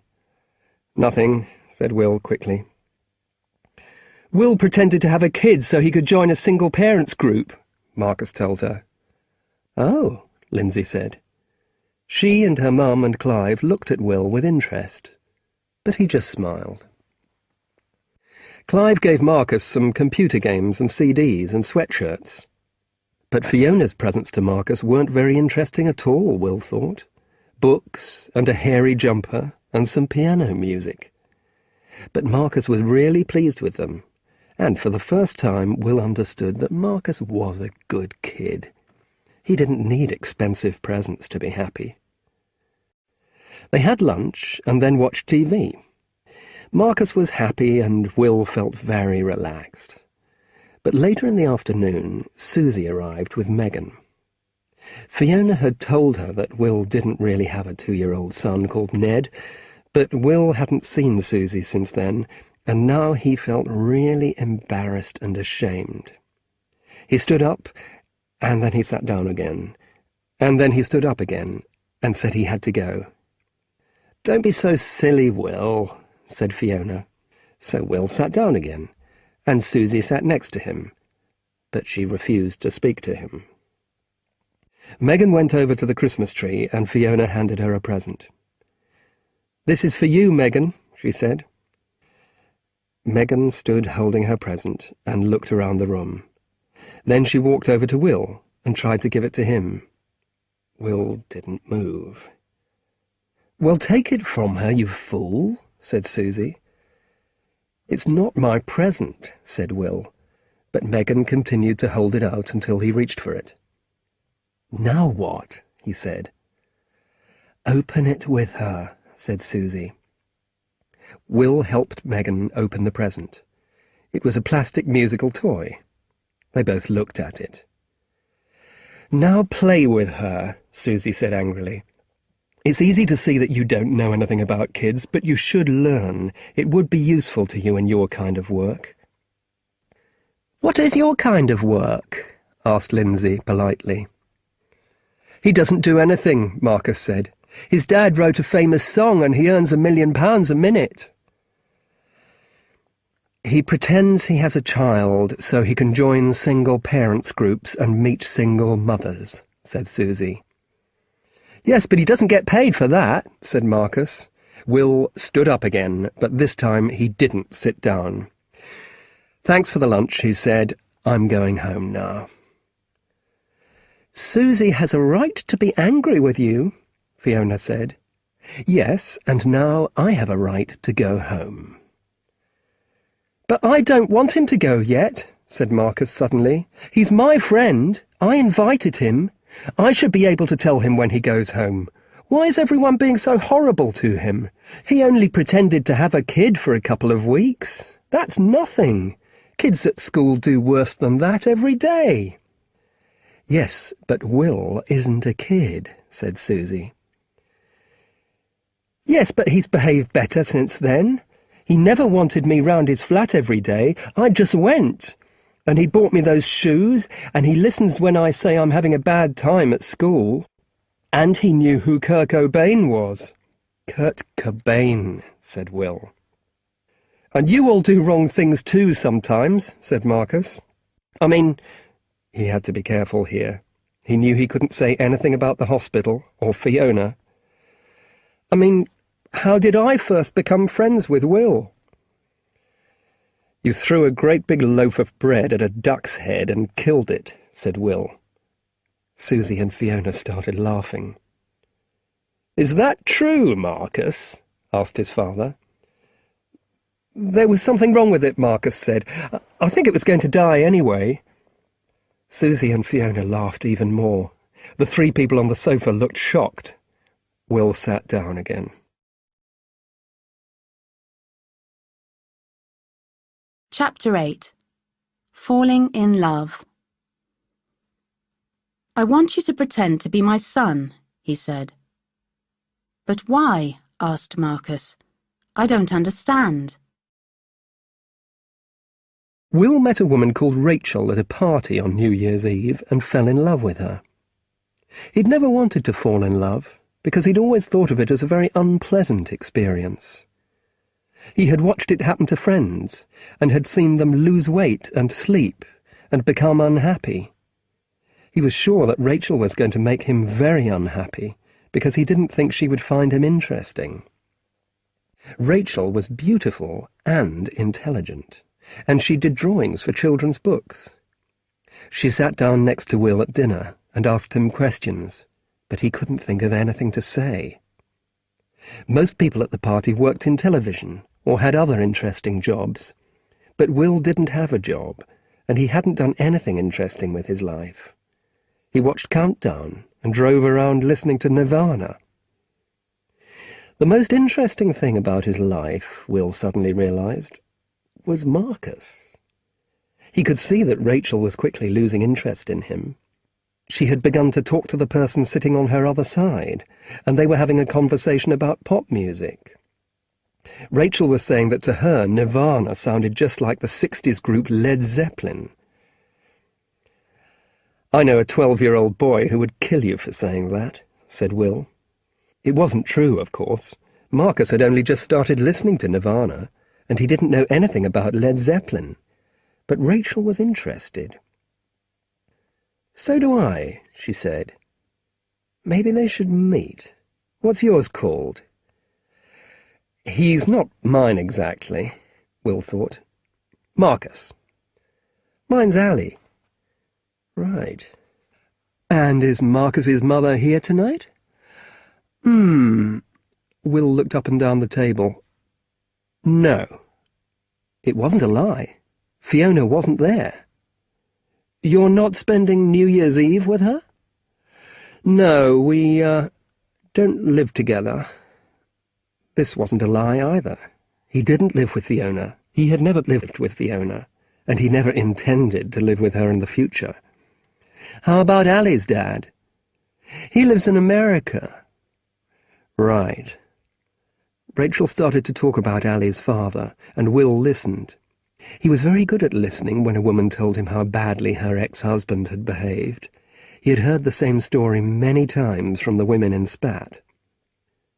At midnight, Will and Rachel kissed, and at 12:30, just before Rachel left, they arranged for Marcus and Allie to meet and compare computer games and CDs. Now Will had a problem. He had allowed Rachel to believe that he had a 12-year-old son because it made him more interesting. He was going to have to talk to Marcus, and he knew the conversation would be difficult. So he took Marcus out to a place full of video machines. "I want you to pretend to be my son," he said. "But why?" asked Marcus. "I don't understand." "Because I've met a woman who thinks you're my son." "Why don't you tell her I'm not your son?" "No." "Why not? I'll tell her if you like. I don't mind." "That's very kind of you, Marcus, but it wouldn't help." Marcus was busy playing one of the video games. "Why not? I don't understand."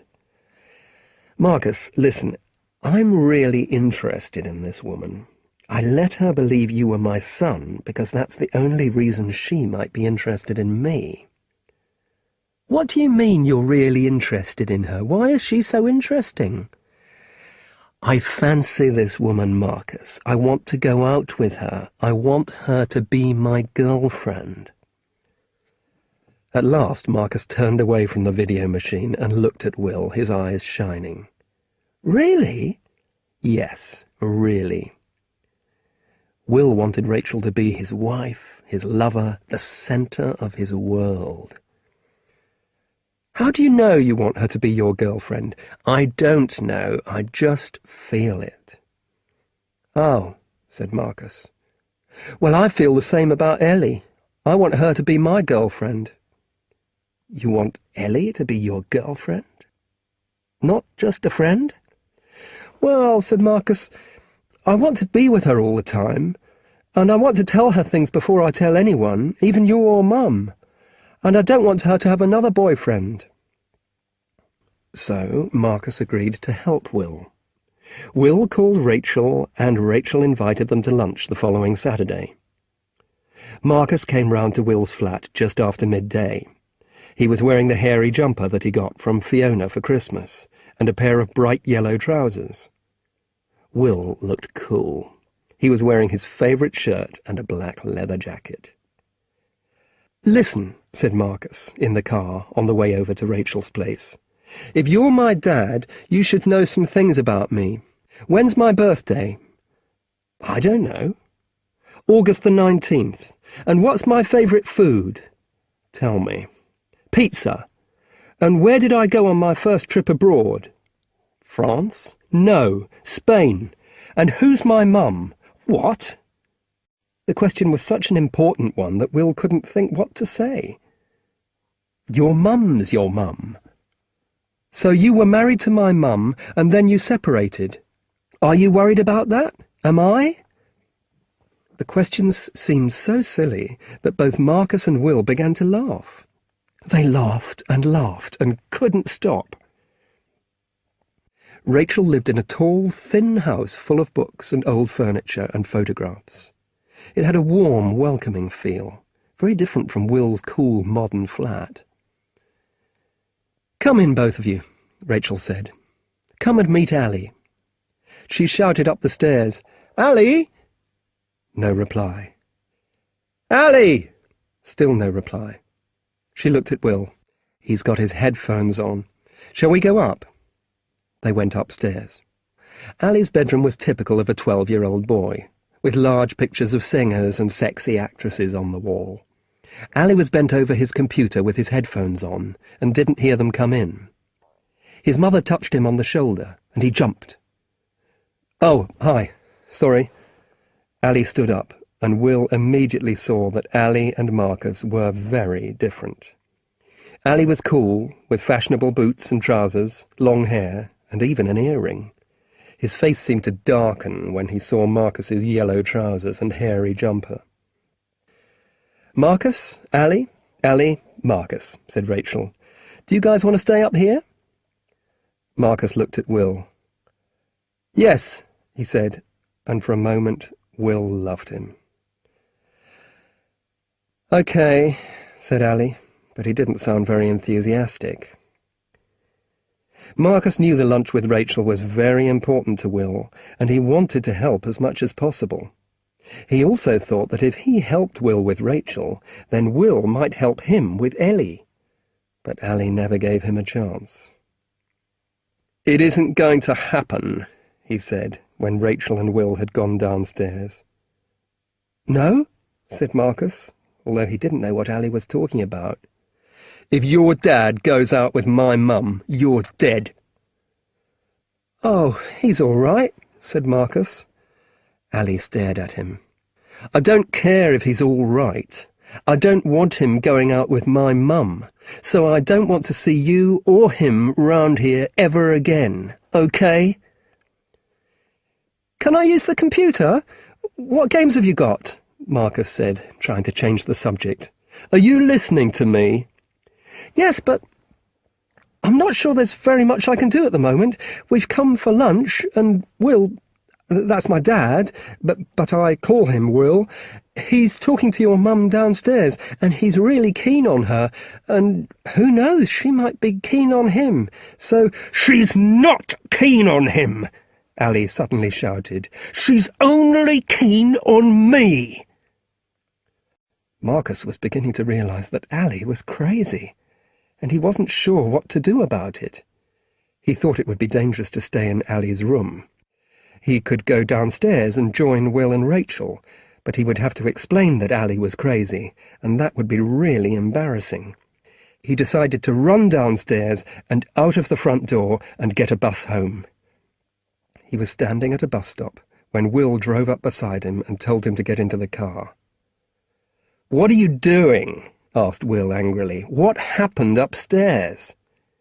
"Allie's crazy. He said he'd kill me if you went out with Rachel, and I believed him. He's really frightening. Where are we going now?" It was raining now, and the streets were full of traffic and people out shopping. Everywhere Marcus looked, there were people with long, wet hair. Back to Rachel's. "I don't want to go back there. She'll think I'm stupid." "She won't. She thought something like this might happen. She said Allie could be difficult sometimes. Anyway, he's crying like a 3-year-old child." Really? Suddenly Marcus felt better. He was quite happy to go back to Rachel's, he decided. "Ali has got something to say to you, Marcus," said Rachel when they walked in. "Sorry, Marcus," said Ali. "I didn't mean to say those things." Marcus wasn't sure if he believed Ali. How could you say that you were going to kill someone by mistake? But Ali was crying, and that made Marcus feel generous. "That's okay, Ali," he said. Rachel made Ali and Marcus shake hands. "Ali finds this kind of thing very difficult," she said. Will smiled. "It's okay," he said gently, and Rachel looked at him and smiled back. Suddenly Marcus could see why nice, attractive women like Rachel and Susie might like Will. He had a way of looking at them that he had never used on Marcus. There was something in his eyes, a kind of softness. Would Ellie like him if he did that? She'd probably hit him. "My last boyfriend was... Anyway, he and Ali didn't like each other. I'm sorry, I'm not comparing you to him. I have no idea whether... I don't know. I just thought on New Year's Eve... Oh, this is so embarrassing. It's all your fault, Ali. We shouldn't have to talk about this now." "It's okay," said Marcus brightly. "Will really fancies you. He told me."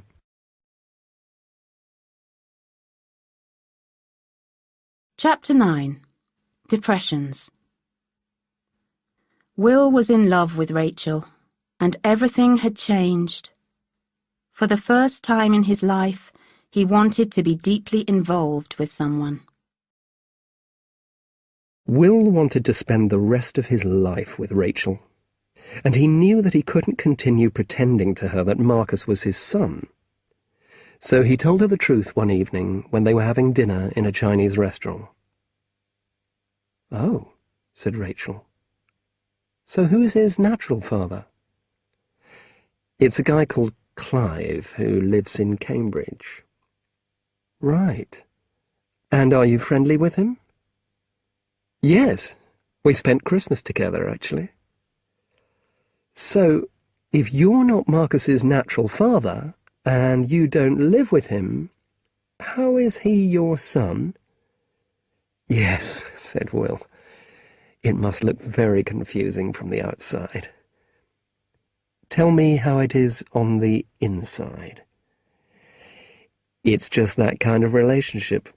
I'm old enough to be his father, he's old enough to be my son." "Did you ever live with Marcus's mother?" "No." "Listen, I never actually said he was my son. The words, 'I have a son called Marcus,' never passed my lips. That's what you chose to believe." "You mean I wanted to believe you had a son, so I just imagined it? I'm the one who was imagining things?" Clearly, Rachel thought that Will was crazy, but he felt she was beginning to see the funny side of the situation too. "But what about Marcus? You didn't just hire him for the afternoon. There's some kind of relationship there." So Will told her everything about Marcus. Nearly everything, anyway. He didn't tell her that he'd first met Marcus because he'd joined SPAT. He didn't think she would understand about SPAT. She might think he had some kind of problem. Rachel invited him back to her flat after the meal, and they sat drinking coffee out of big blue cups. "Why did you think Marcus would make you more interesting?" she asked. "Was I more interesting?" "Yes, I suppose you were."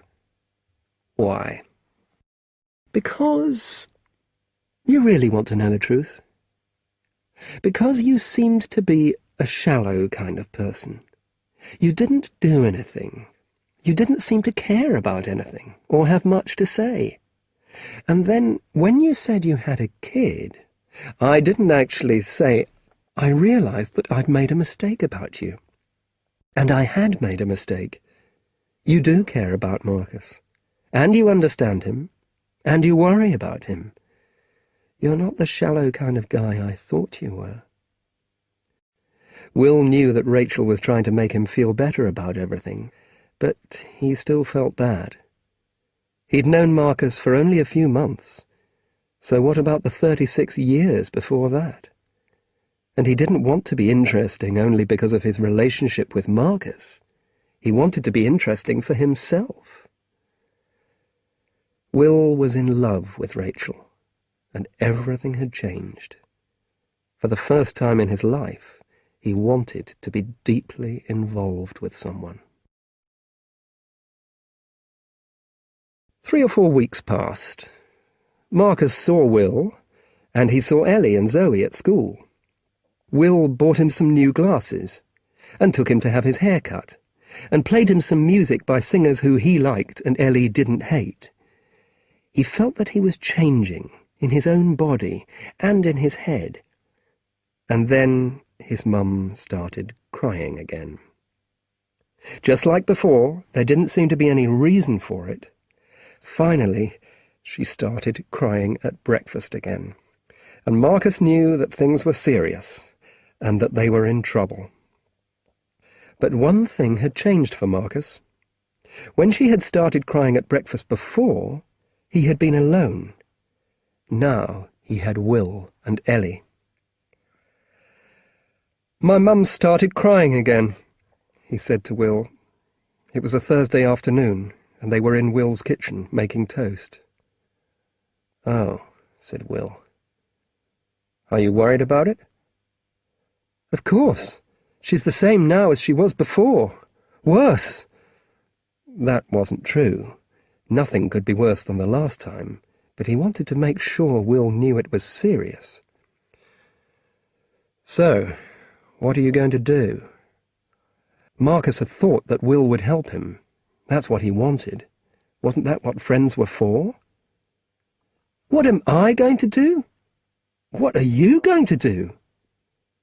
"What am I going to do?" Will laughed, and then remembered that the situation wasn't funny. "Marcus, I can't do anything." "You could talk to her." "Why should she listen to me? Who am I? Nobody."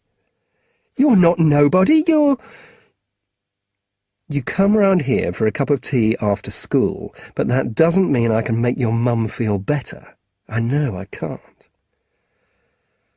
"I thought we were friends." "Yes, Marcus, we're friends. But I'm not your dad. I'm not your uncle. And I'm not your big brother. I can tell you who Kurt Cobain is and what trainers to get, and that's all. Do you understand?" "Yes." But on the way home, Marcus thought about the way Will had said, "Do you understand?" to end the conversation. He knew teachers said that, and parents said that, but he didn't think friends said that. He wasn't really surprised about Will.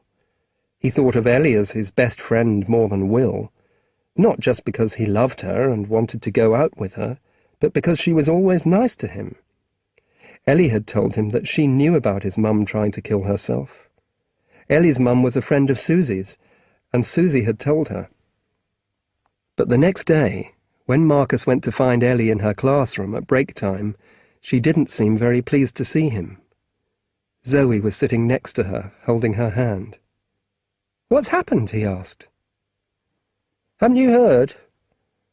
Marcus hated it when people said that to him, because he never had. "I don't think so." "Kurt Cobain." "What about him?" "He tried to kill himself. He took a lot of pills." "Is he all right?" "I think so. They pumped his stomach." "Good." "Nothing's good," said Ellie. "He'll do it, you know. In the end, they always do. He wants to die. It wasn't a cry for help. He hates this world." Marcus suddenly felt sick. He'd imagined having a conversation with Ellie about his mum, and Ellie making him feel better. But it wasn't like that at all. "How do you know?" "You don't know him," said Ellie. "You don't know him," Marcus shouted. "He's not even a real person. He's just a singer. He's just someone on a sweatshirt. It's not like he's anyone's mum." "No, but he's someone's dad," said Ellie. "He's got a beautiful little girl, and he still wants to die." Marcus was very upset. He turned round and ran out. Did his mum feel the same way as Kurt Cobain? He went to the boys' toilets and shut himself inside the end toilet because it had hot water pipes running along the wall and you could sit on them. After a few minutes, someone came in and started kicking on the door.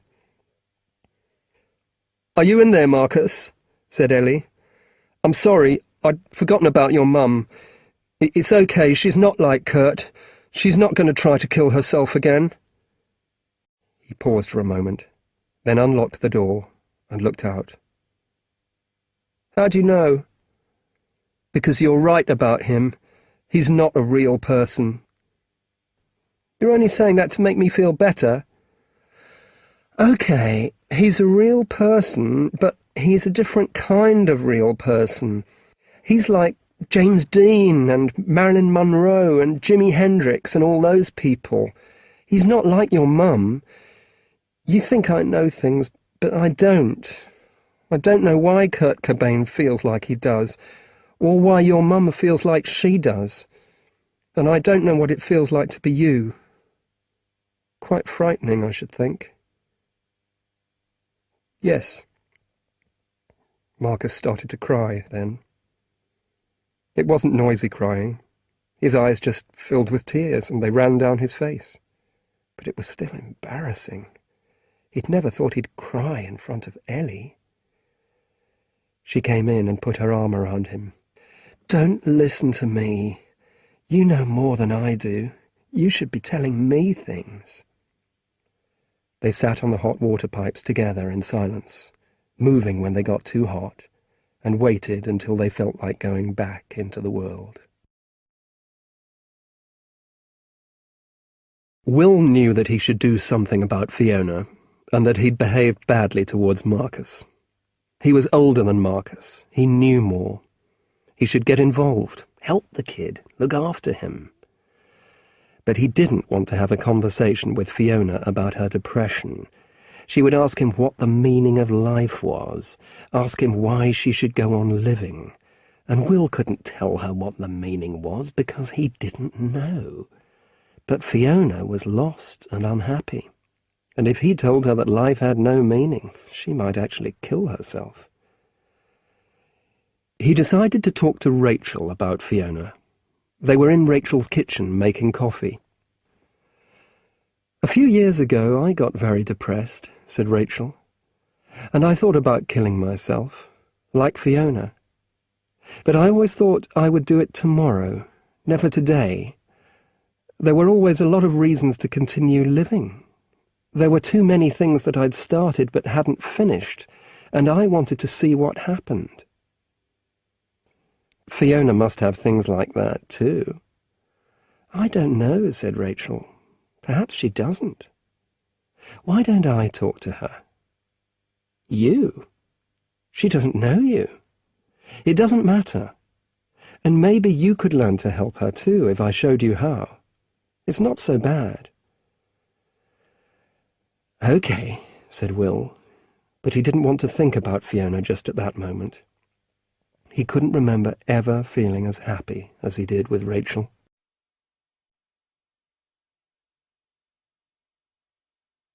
Chapter 10. A Trip to Cambridge. There was a message from Marcus, but he didn't sound okay. He was calling from a police station, and he sounded frightened and lonely. It was spring, and the days were getting longer. Now Marcus was able to walk home from Will's flat in the late afternoon sunshine. He began to feel better about things. Then his dad fell down some steps and broke his arm. "You'll have to go up to Cambridge and see him," said his mum. "I'm not going while you're like this." "Like what?" "Crying all the time." "I'm okay. Well, I'm not okay, but I'm not going to do anything silly, I promise. But why do I have to go and see him? He was asking for you. He's lucky he didn't hurt himself really badly. Maybe he's having a big think about his life. That made Marcus angry. He went and sat in his room. Why had his dad never had a big think about his life before? And why did he only want to see his son when he'd broken his arm? What about all the hundreds of days when his arm was all right, and Marcus had heard nothing from him? He went downstairs again. "I'm not going," he told his mum. "He makes me sick." But the next day, when he told Ellie about his dad, he began to change his mind. "You should go and see him," said Ellie. "Tell him what you think of him. I'll come with you if you like." Marcus thought how nice it would be to have a whole hour with Ellie on the train to Cambridge. "Will you come with me really, Ellie?" "Yes, of course, if you want me to. It would be fun. I'll know what to say to him." Marcus didn't stop to think about what Ellie was going to say to his father. He'd worry about that later. "So shall we go next week, then?" It was nearly Easter, and they were on holiday from school next week, so they could stay in Cambridge for the night if they wanted to. "Yes, cool. We'll have a great time." Marcus and Ellie arranged to meet at King's Cross Station in North London, where they would catch the train to Cambridge. Fiona wanted to come to the station with him, but he didn't want her to see Ellie. "It would be too sad," he told her. "I don't want to say goodbye to you there." So Fiona and Marcus walked from their flat to Holloway Road Underground station and said goodbye in the entrance. Fiona gave Marcus an enormous hug, while everyone around them watched. The Underground train wasn't crowded. It was the middle of the afternoon, and there was only one other person in the same part of the train, an old guy reading a newspaper. He was looking at the back page, so Marcus could see the front. The photo seemed so familiar that for a moment he thought it was a picture of someone he knew, like a member of the family. But none of his relatives had long blonde hair and half a beard. He knew who it was now. He saw the same picture every day of the week on Ellie's sweatshirt. He felt hot all over. He didn't even need to read the old guy's paper, but he did. "Rockstar Cobain, dead," it said in big letters, and then underneath, in smaller writing, "Nirvana singer, 27, shoots himself." Marcus thought and felt a lot of things at the same time. He wondered whether Ellie had seen the paper yet, and how she would be when she found out. He wondered if his mum was okay, although he knew there was no connection between his mum and Kurt Cobain, because his mum was a real person and Kurt Cobain wasn't. Then he felt confused, because the newspaper had turned Kurt Cobain into a real person. And then he felt very sad. Sad for Ellie. Sad for Kurt Cobain's wife and little girl. Sad for his mum. Sad for himself. And then he was at King's Cross, and he had to get off the train. He met Ellie under the information board. She seemed normal. Everyone was carrying a newspaper, so Kurt Cobain was everywhere. There was a whole army of Kurt Cobains marching towards them. Marcus didn't know what to do. He didn't want Ellie to learn that Kurt Cobain was dead. Then he had an idea. "Ellie," he said suddenly, "do you trust me? Yes or no?" "What are you talking about? Of course I trust you." "Okay then, close your eyes and hang on to my jacket." "What? Why?" "I watched a programme on TV with my mum once. It was all about learning to trust someone. They made some people close their eyes, and then other people led them around and made sure that they didn't hurt themselves." "Marcus, have you gone mad?" I'm going to guide you to the train through all these people, and then you'll trust me forever." "Oh, all right." Ellie closed her eyes, and Marcus led her to the part of the station where the Cambridge train was waiting. She didn't see all the people with newspapers coming towards them. Marcus was almost enjoying it, because he liked the feeling of looking after Ellie. "Are we nearly there?" "Yes, the train's there waiting for us." "I know why you're doing this, Marcus," she said suddenly, in a small, quiet voice. He stopped, but she continued to hold him. "You think I haven't seen the paper, but I have." He turned round, but she didn't open her eyes. "Are you okay?" "Yes, well, not really." She felt around in her bag and got out a bottle of vodka. "I'm going to get drunk." Will had arranged to go to a pub in Islington with Rachel and Fiona while Marcus was in Cambridge visiting his father. They would all have a drink and a talk, then Will would leave and Rachel and Fiona would have another drink and a talk. Fiona would feel better about things and not want to kill herself. What could possibly go wrong? Will arrived at the pub first, got himself a drink, sat down and lit a cigarette, and Fiona arrived soon afterwards. But Rachel didn't come. Half an hour passed, and she still hadn't arrived. Will went to phone her, but he only got through to her answer machine. Then he realized the truth. She had never intended to come, because she wanted Will to talk to Fiona by himself. She had said he could learn to help Fiona if she showed him how, and this was what she meant.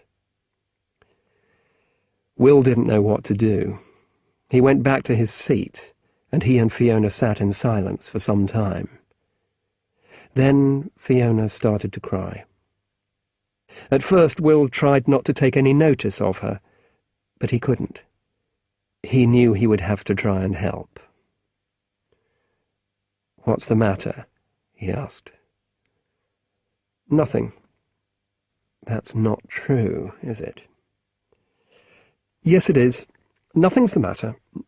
No thing. I'm just like this. I think I probably need to talk to somebody." "Do you want to go and get something to eat?" said Will. They went to a pizza restaurant on Upper Street. "I'm sorry for being like this," said Fiona, "and for being like this with you." Will started to make a joke, but then he thought he would try to say something serious and useful. "I'm the one who should apologize," he said. "I want to help, but I know I won't be able to. I haven't got the answers to anything." "I don't need answers," said Fiona. "I know there's nothing you can do. I'm depressed. It's an illness. It just started." "Well, that's not true. There were some things that happened." Suddenly, Fiona started talking about her problems. It was much easier than Will had thought. He just had to listen and ask the right questions. He'd done it before, lots of times, with Angie and Susie and Rachel, but that was for a reason. This was different. He didn't want to sleep with Fiona, but he did want to make her feel better. He learnt a lot of things about her. He learnt that she hadn't really wanted to be a mother, and that sometimes she hated Marcus. He learnt that she was worried about not having a relationship, and that her last birthday had depressed her because she hadn't been anywhere or done anything.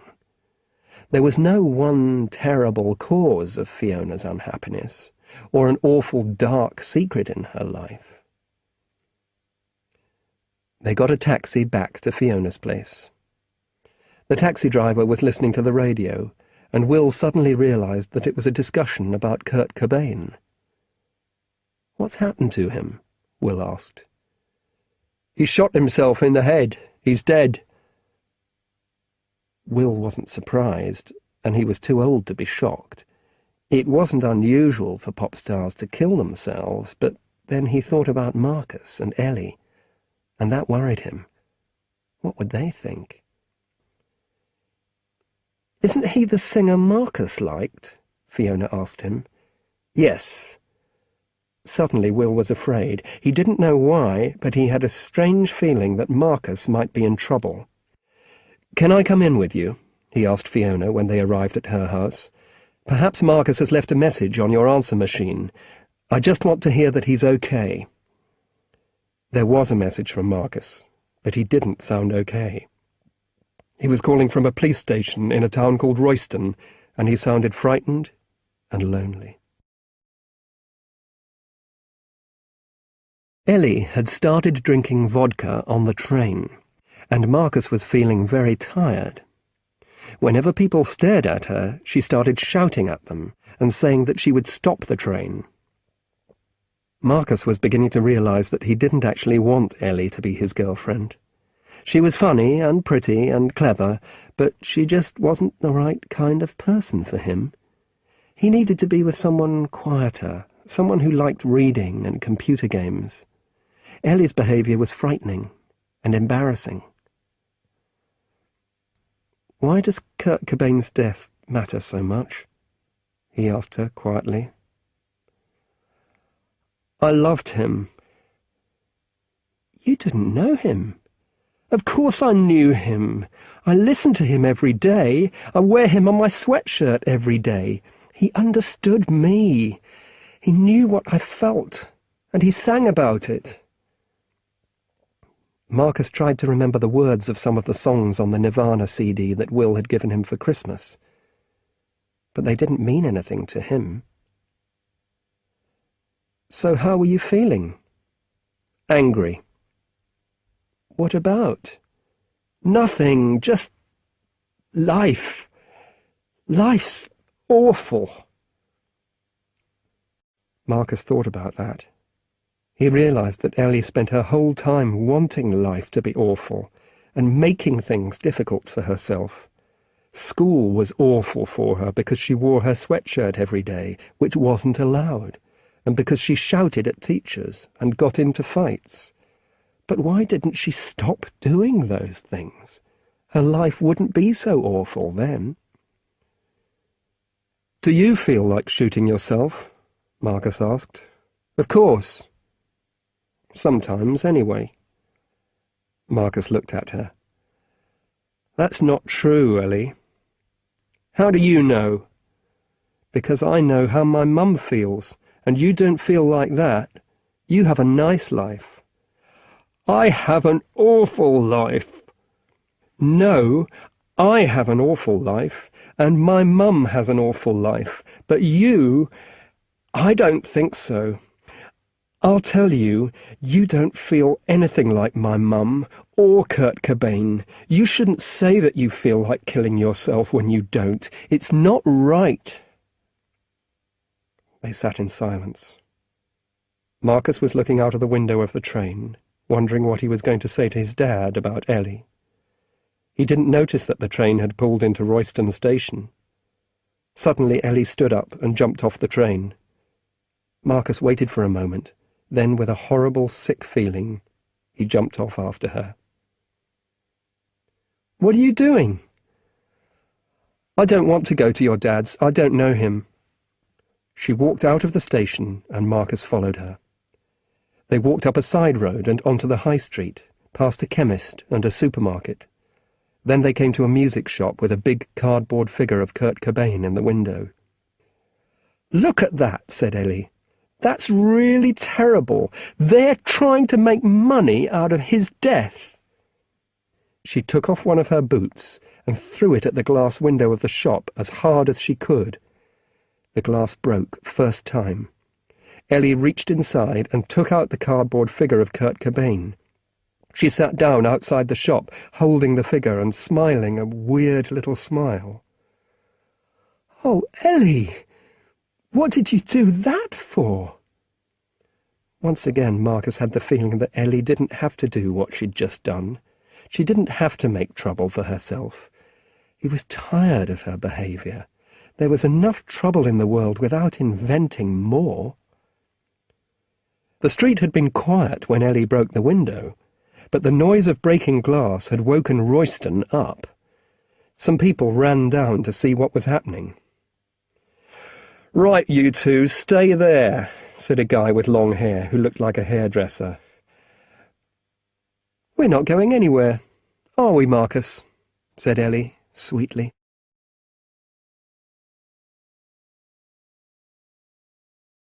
Chapter 11. Growing Up. He was looking at real life and seeing what it was like to be human. It wasn't too bad, really.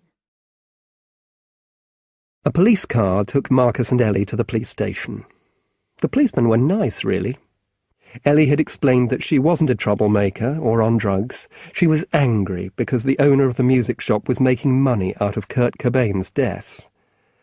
The policeman thought this was funny and laughed, which made Ellie even more angry. When they got to the police station, they were taken into a little room, and a policewoman came in and started talking to them. She asked them their ages and addresses and what they were doing in Royston. Marcus tried to explain about his dad and the big think, and Kurt Cobain and the vodka, but the policewoman couldn't understand the connection between his dad's accident and Ellie and the shop window. "He didn't do anything," Ellie suddenly said. "I got off the train and he followed. I broke the window. Let him go." "Let him go where?" asked the policewoman.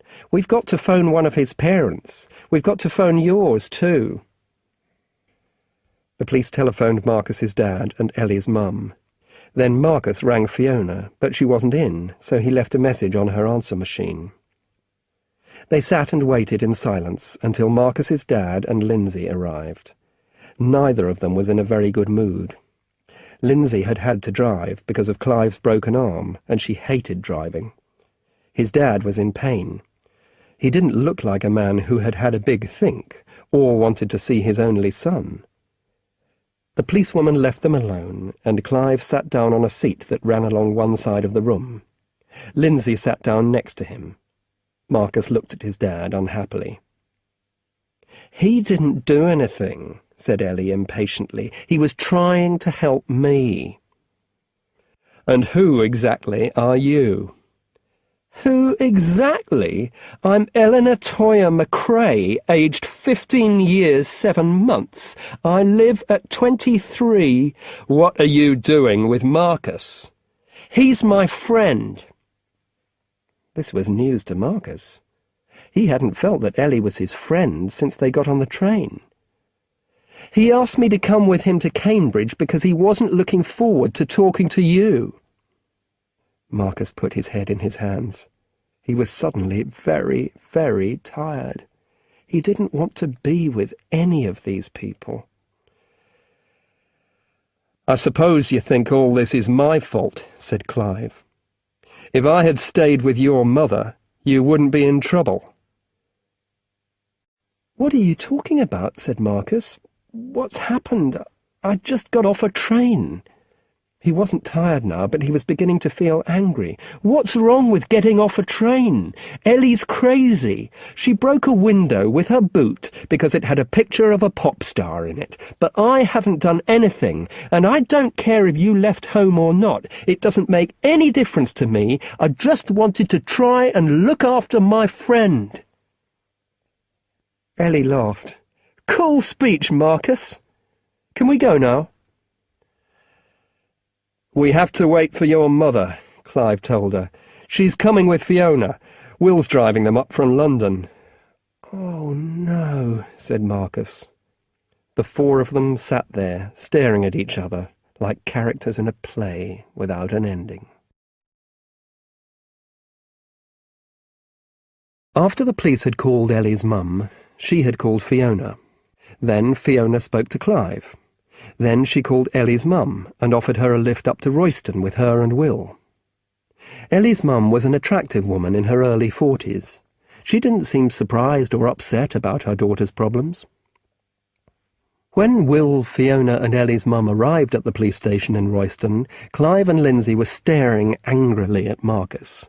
Marcus was staring angrily at the wall, and Ellie was staring angrily at everyone. "Can we go now?" Will asked the policewoman. "Not yet. We're waiting for the shop owner to come. It's something we're trying here. Criminals meet the victims of their crimes so they understand the effects of their actions." "Good," said Ellie. "I want to see what this person's like." A nervous-looking young woman in her 20s was shown into the room. She was wearing a Kurt Cobain sweatshirt and lots of black eye makeup, and she looked like Ellie's older sister. "This is Ruth, who owns the shop. This is the young lady who broke your window," said the policewoman. Ellie looked at Ruth, very surprised. "Did they tell you to look like me?" she said. "Do I look like you?" Ruth asked. Everyone in the room laughed, including the police officers. "You put that picture in the window to make money," said Ellie, but she didn't sound as confident as before. "Which picture?"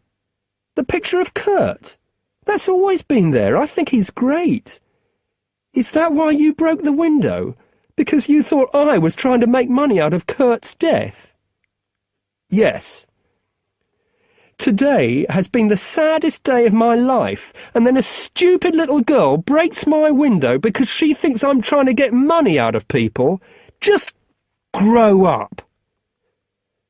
Ellie was very embarrassed and didn't know what to say. "I'm sorry," she whispered. "All right," said Ruth. "Come here." She opened her arms, and Ellie stood up, walked over to her, and hugged her. Suddenly, Fiona, who had been very quiet, got up too, walked around the table, and put her arms round Marcus. "I haven't been a good mother to him," she said to the policewoman who had been looking after them. "I haven't been noticing things. I know I don't deserve another chance, but I'm asking for one. If you give us another chance, you won't be sorry." "We don't need another chance, Mum," said Marcus. "I haven't done anything wrong. I only got off a train." But Fiona took no notice of Marcus. She was mad, thought Will, and she was saying crazy things, and nothing could stop her. But he knew she had suddenly realised that she had to do something for her son, and if she was thinking that, then she wasn't going to try and kill herself again. "Please let Marcus go," Fiona said, and put her face in Marcus's neck. But Marcus shook her off and moved away from her and towards Will. "You're mad, Mum. I can't believe how mad both my parents are," he said with real feeling. Will looked at this strange little group and tried to make some sense of it. He couldn't understand these people. He hadn't known some of them before today. He had known some of them for only a short time, and he couldn't say that he knew them well. But here they were anyway, one of them holding a cardboard figure of Kurt Cobain, one of them crying, one with a broken arm, all connected to each other in different ways. Will couldn't remember being involved in this kind of situation before. He was looking at real life and seeing what it was like to be human. It wasn't too bad, really. Marcus went to stay with his dad and Lindsay in Cambridge that night. In the car, Clive complained a lot about Ellie and what had happened. Why did Marcus want to be involved with someone like that? Why hadn't he tried to stop her? Marcus didn't say anything, and finally his father was quiet. Later, when Lindsay had gone to bed, he and Marcus talked. "I've had a big think, since my accident," said Clive. "I know I haven't been a very good father, and you need a father, don't you? I can see that now." "Why do you think I need a father now? I'm doing okay without one." "It doesn't look like it." "What, because Ellie broke a window?" "No, really, I am doing okay. Maybe I'm doing better."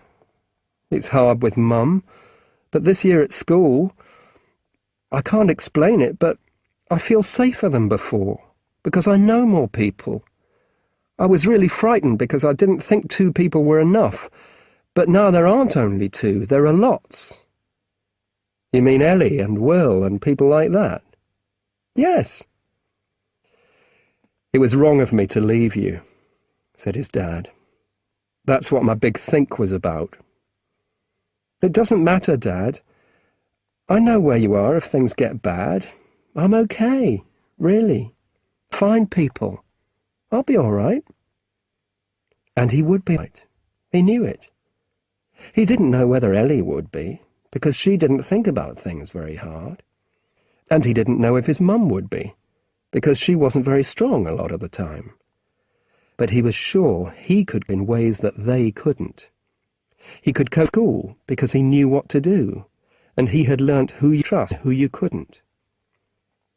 They talked a bit longer about Lindsay and how she wanted a baby, and how Dad couldn't decide, and whether Marcus would mind if they had one, and Marcus said he liked babies. And then his dad gave him a hug, and he went to bed. In the morning, his dad and Lindsay took him to the station and gave him enough money for a taxi from King's Cross back to the flat.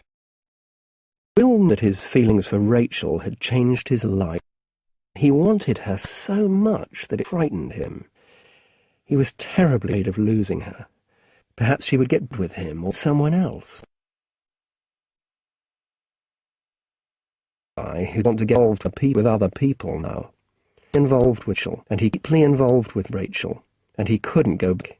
He wanted to be an important part of her life, and to make her think of him as a responsible person. So he started taking Allie and Marcus out on Saturdays, sometimes to games, usually to football games, but usually to the cinema and McDonald's. In some ways, Marcus seemed older than Allie now. He dressed better. He had won the argument with his mother about whether he could go shopping with Will, and he had his hair cut regularly. He was still good friends with Ellie and Zoe, but he was more careful about what he said to them, and they didn't laugh at him as much. It was strange. Will missed him. Marcus was the only person in the world who might be able to give him advice, but Marcus, the old Marcus, was disappearing. "Are you going to marry my mum?" Allie asked one day when they were eating chips at McDonald's. "I used to want him to marry my mum," said Marcus. "I thought it would solve all our problems. Your mum's different, though. She's not as confused as my mum." "Do you still want him to marry your mum?" Will stared at them both in disbelief. "No," said Marcus. "I don't think it would help. You're safer as a kid if everyone's friends. Think about it. Your mum and my mum are friends." It was true. Rachel and Fiona saw each other regularly now. "And Will sees my mum, and I see you, and Ellie and Zoe, and Lindsay, and my dad. There are lots of people now." One afternoon, when Will took Marcus back to his flat, Marcus disappeared into his bedroom with a quick "thanks." "He seems so much older," Fiona said. "Yes," said Will. "Are you worried about that?" "Why do you ask? Of course I am. But you've seemed better recently." "I think I am. I don't know why, but I think I'm more in control of everything." Will thought he knew one of the reasons, but he didn't want to hurt Fiona's feelings. The truth was that the new Marcus wasn't so difficult to look after. He had friends, and he could look after himself. He was just like every other 12-year-old boy. Marcus came out of his room. "I'm bored. Can I get a video?" Will decided to give Marcus a little test. "Hey, Fiona, why don't you get your music out and we can all sing a Joni Mitchell song?" "Would you like to?" asked Fiona. "Yes, of course." But Will was watching Marcus's face carefully. Marcus was looking really embarrassed. "Please, Mum, don't." "But Marcus, you love singing. You love Joni Mitchell." I don't. Not now. I hate Joni Mitchell. Will knew then, without any doubt, that Marcus would be okay.